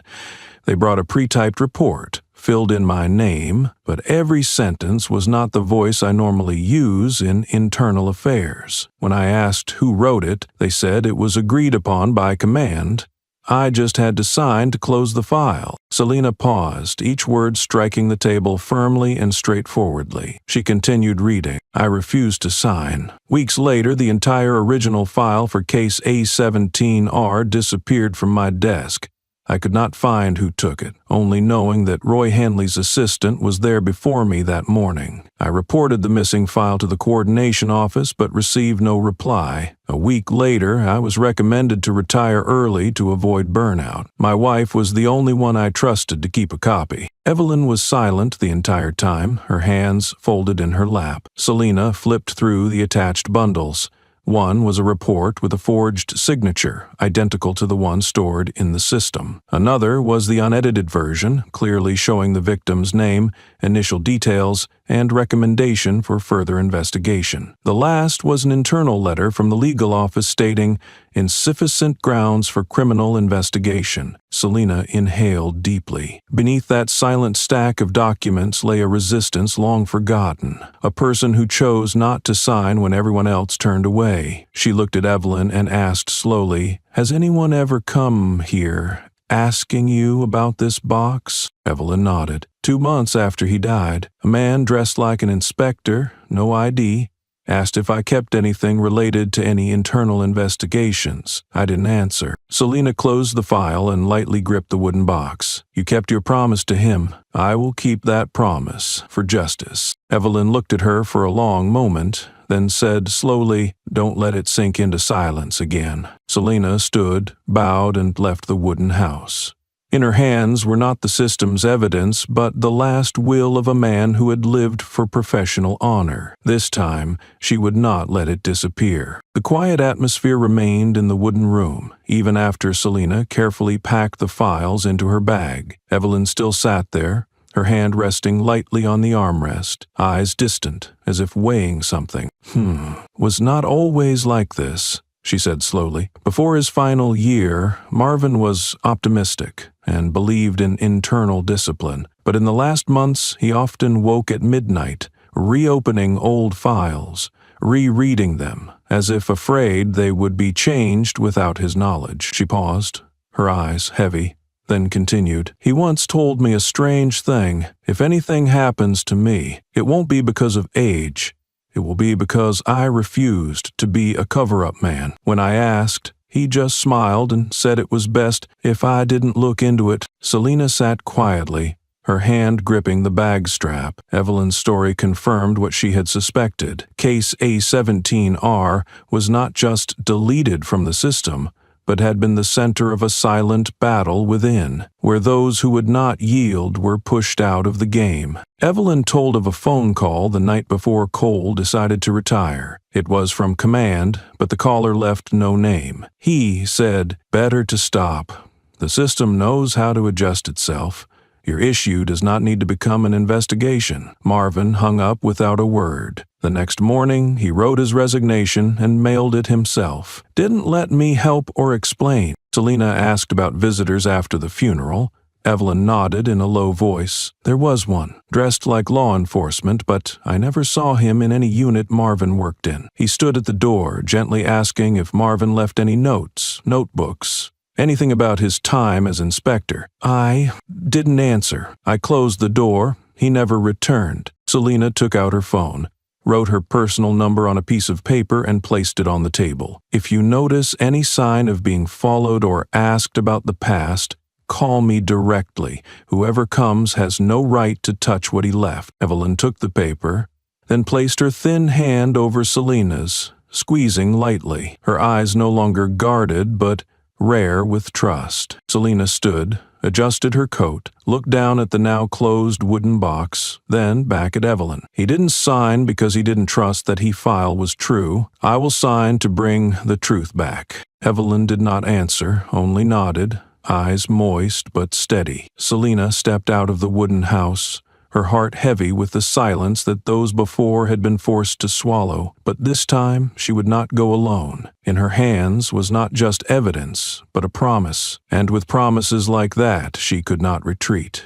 Grace arranged to meet Selina at a small cafe tucked between two old buildings, where the city's noise seemed to stop beyond the dusty glass window. She sat in the innermost corner, wearing a dark coat, her eyes fixed on the door as if waiting for the right moment to release a memory long suppressed. When Selina arrived, Grace asked no questions.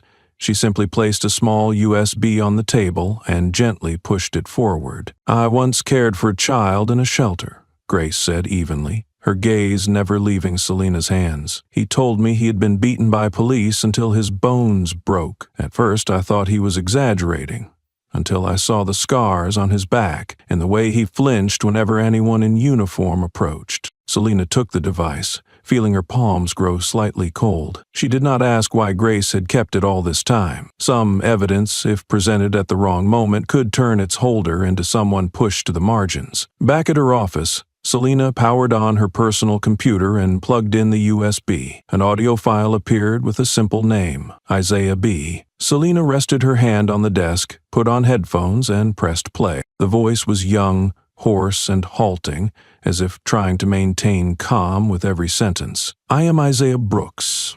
That day I was walking home after asking for food at a church. On the way, 3 officers in uniform approached me. They asked what I was doing in the area. I answered normally, but one said my tone was disrespectful." A pause followed, then heavy breathing continued. "They pushed me against the wall. They said they were searching my pockets. When I turned my head, one punched my ribs. I fell, another kicked my back. I didn't resist. I cried out in pain. They held me there for 15 minutes, then left. No ambulance called, no report made. Selena rewound, listening to every detail and break in the narration. Isaiah's voice was not frantic, it was cruelly calm, as if he had told this story so many times that he had lost feeling. She opened the internal archive and searched for a case under Isaiah Brooks' name. A record appeared dated 8 years earlier. The case was closed simply because the victim withdrew and did not follow up.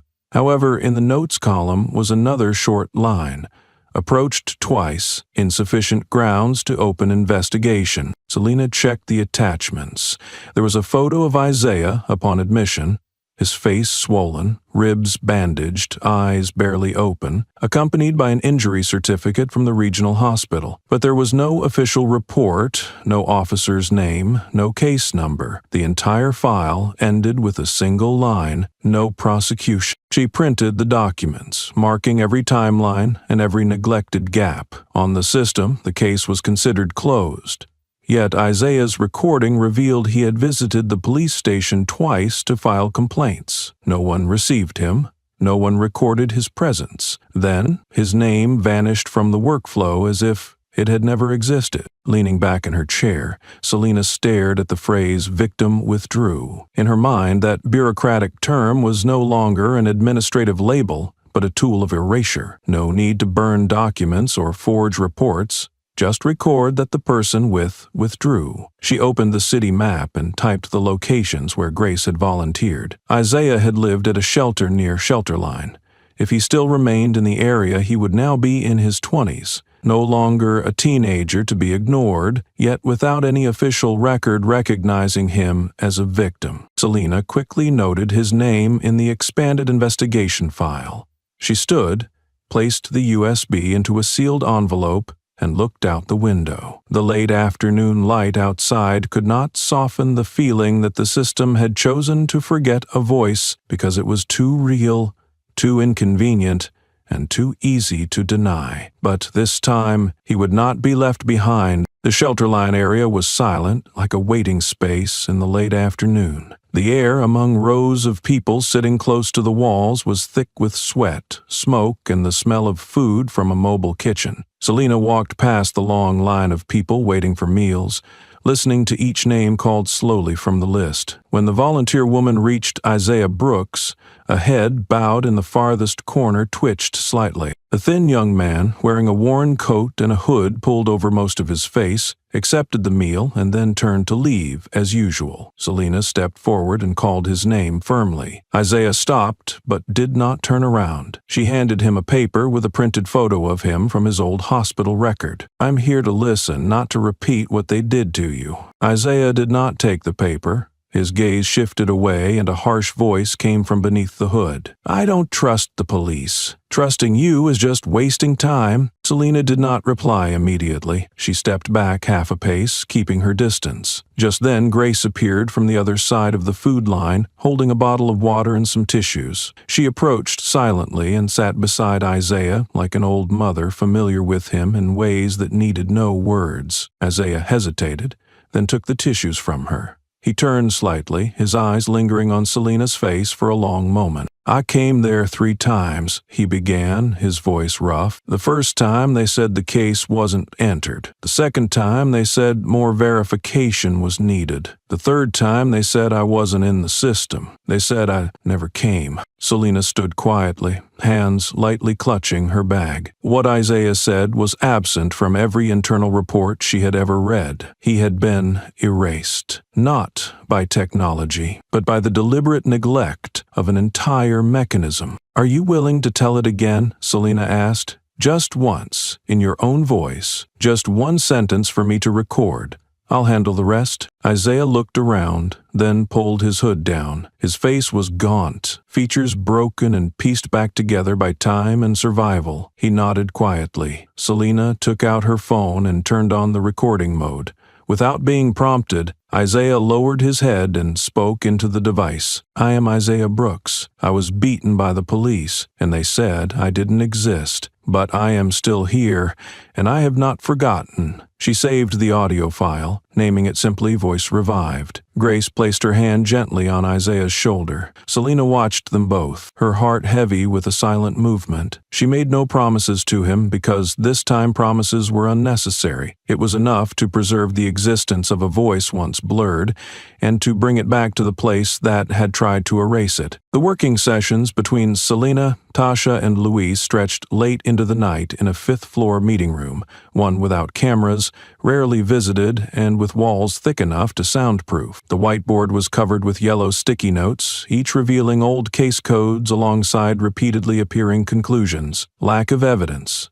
Victim uncooperative. Case closed by streamlined procedure. Tasha held a red pen, connecting timestamps into chains, gradually forming a pattern that could not be called random. Luis was the first to spot irregularities in the report-writing style. He presented a printout with identical concluding sentences, matching punctuation and phrases, across 4 incidents separated by nearly 2 years. The coincidence was that all 4 reports bore the approval name Roy Handley, but the content below was handwritten by a human resources staff member and scanned into the system. This person did not belong to any investigative unit, nor held authority for scene handling or witness interviews. Luis pointed to the pasted-over signature, explaining, "Digital reports, but with paper signatures. These weren't submitted through electronic procedures.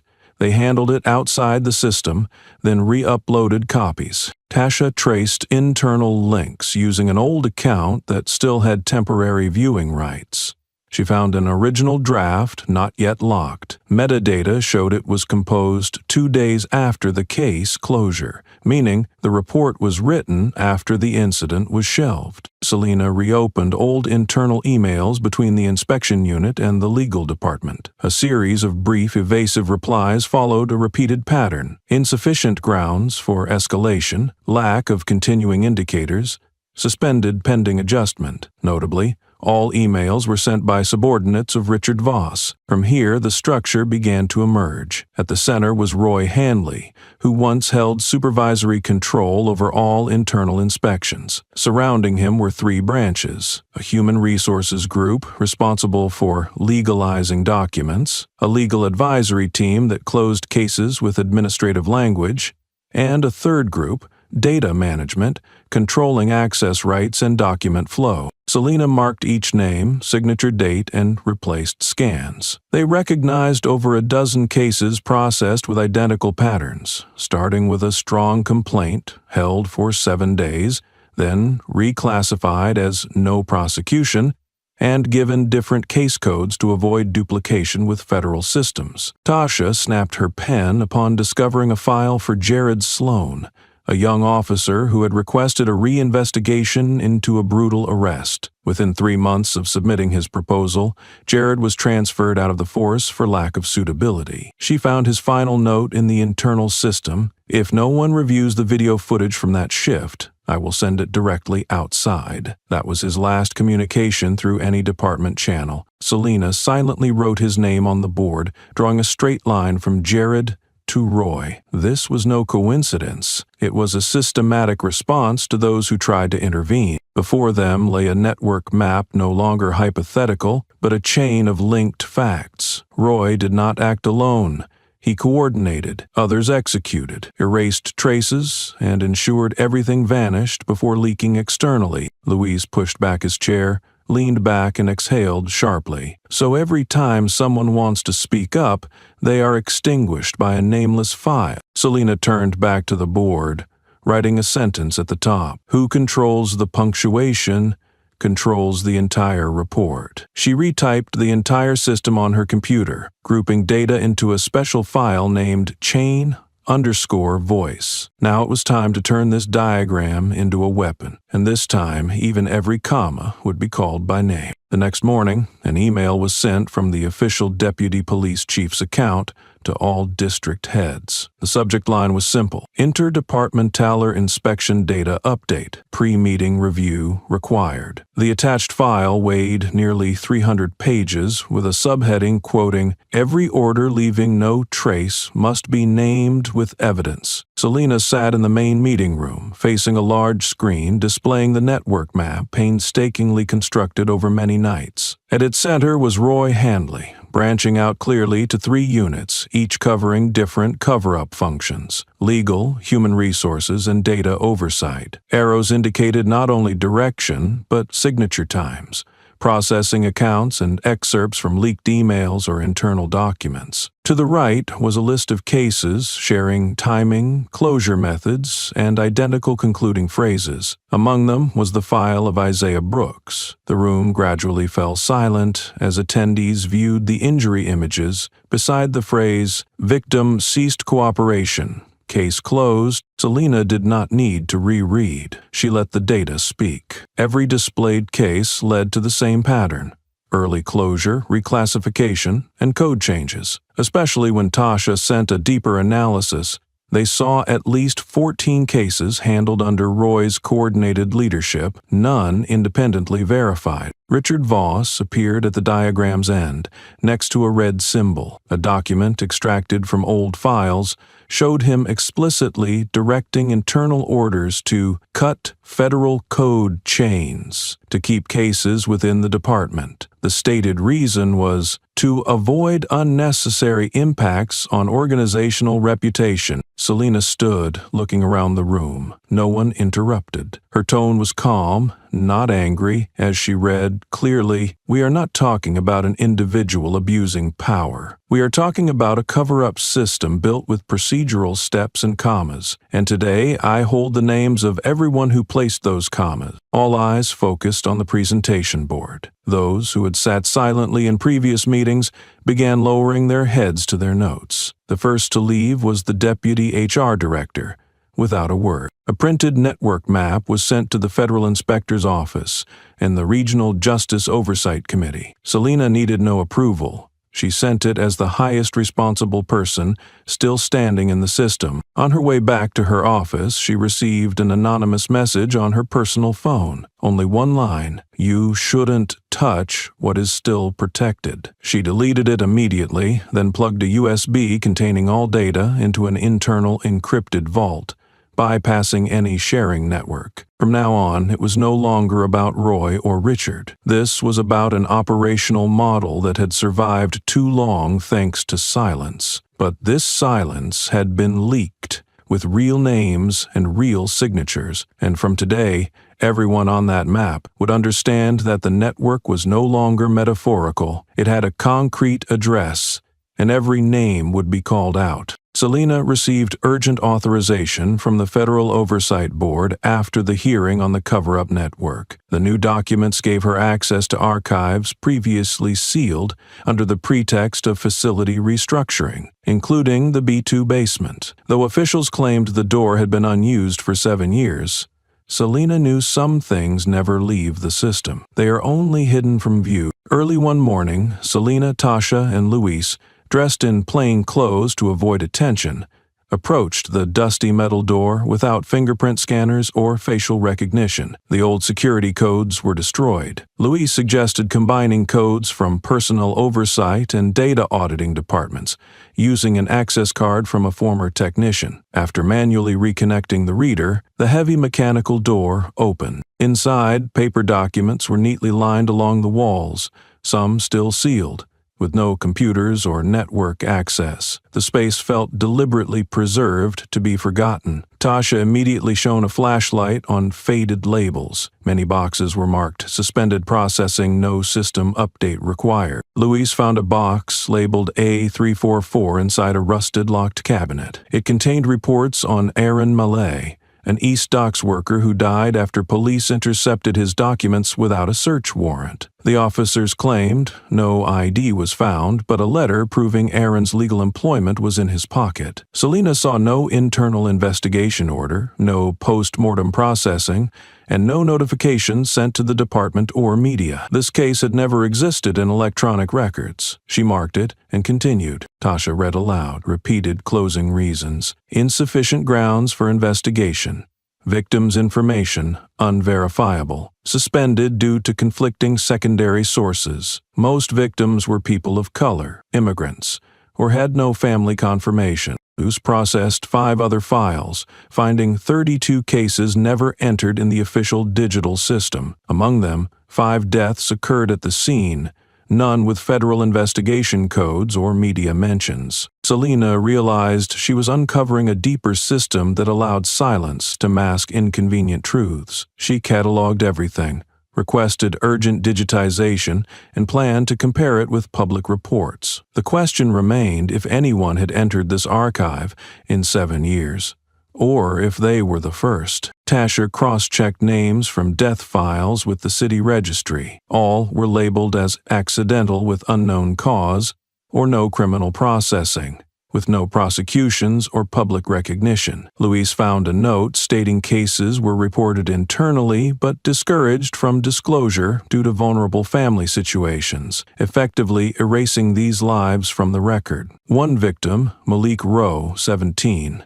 was arrested after running a red light on a bike. He was held for 3 days without a lawyer or family notification. His detention record conflicted with forensic timelines and his cause of death certificate was missing. His death was listed under undetermined blunt trauma and vanished from the system. Another victim, Diane Keller, 36, was handcuffed improperly during a suspicious behavior arrest, lost consciousness in transit, and died at the hospital an hour later. No warrants or footage existed, and family complaints were dismissed, citing undisclosed medical history. Raymond Pike, a part-time repairman, died after a license check. Police claimed he fell while fleeing, but recordings showed he was pinned down while protesting. The forensic report noted a fractured neck from an unusual fall. Henry Alston and Jamal Green were arrested during a community check, held separately, and died 2 days apart. Though documents noted psychological disorders,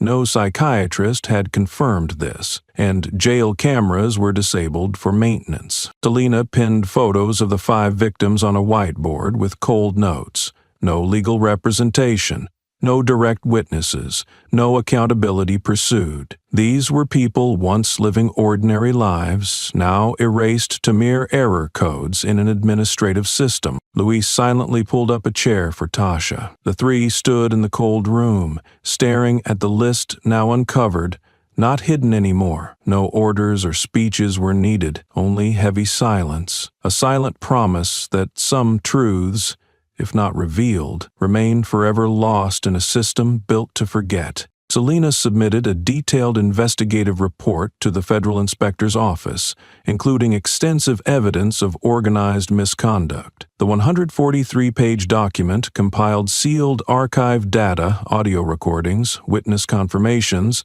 and diagrams of the internal cover-up network she and her team had reconstructed. Within 48 hours, Roy Hanley was arrested by a federal task force. Silent during his handcuffing, he faced charges of evidence destruction, record manipulation, and obstruction of justice.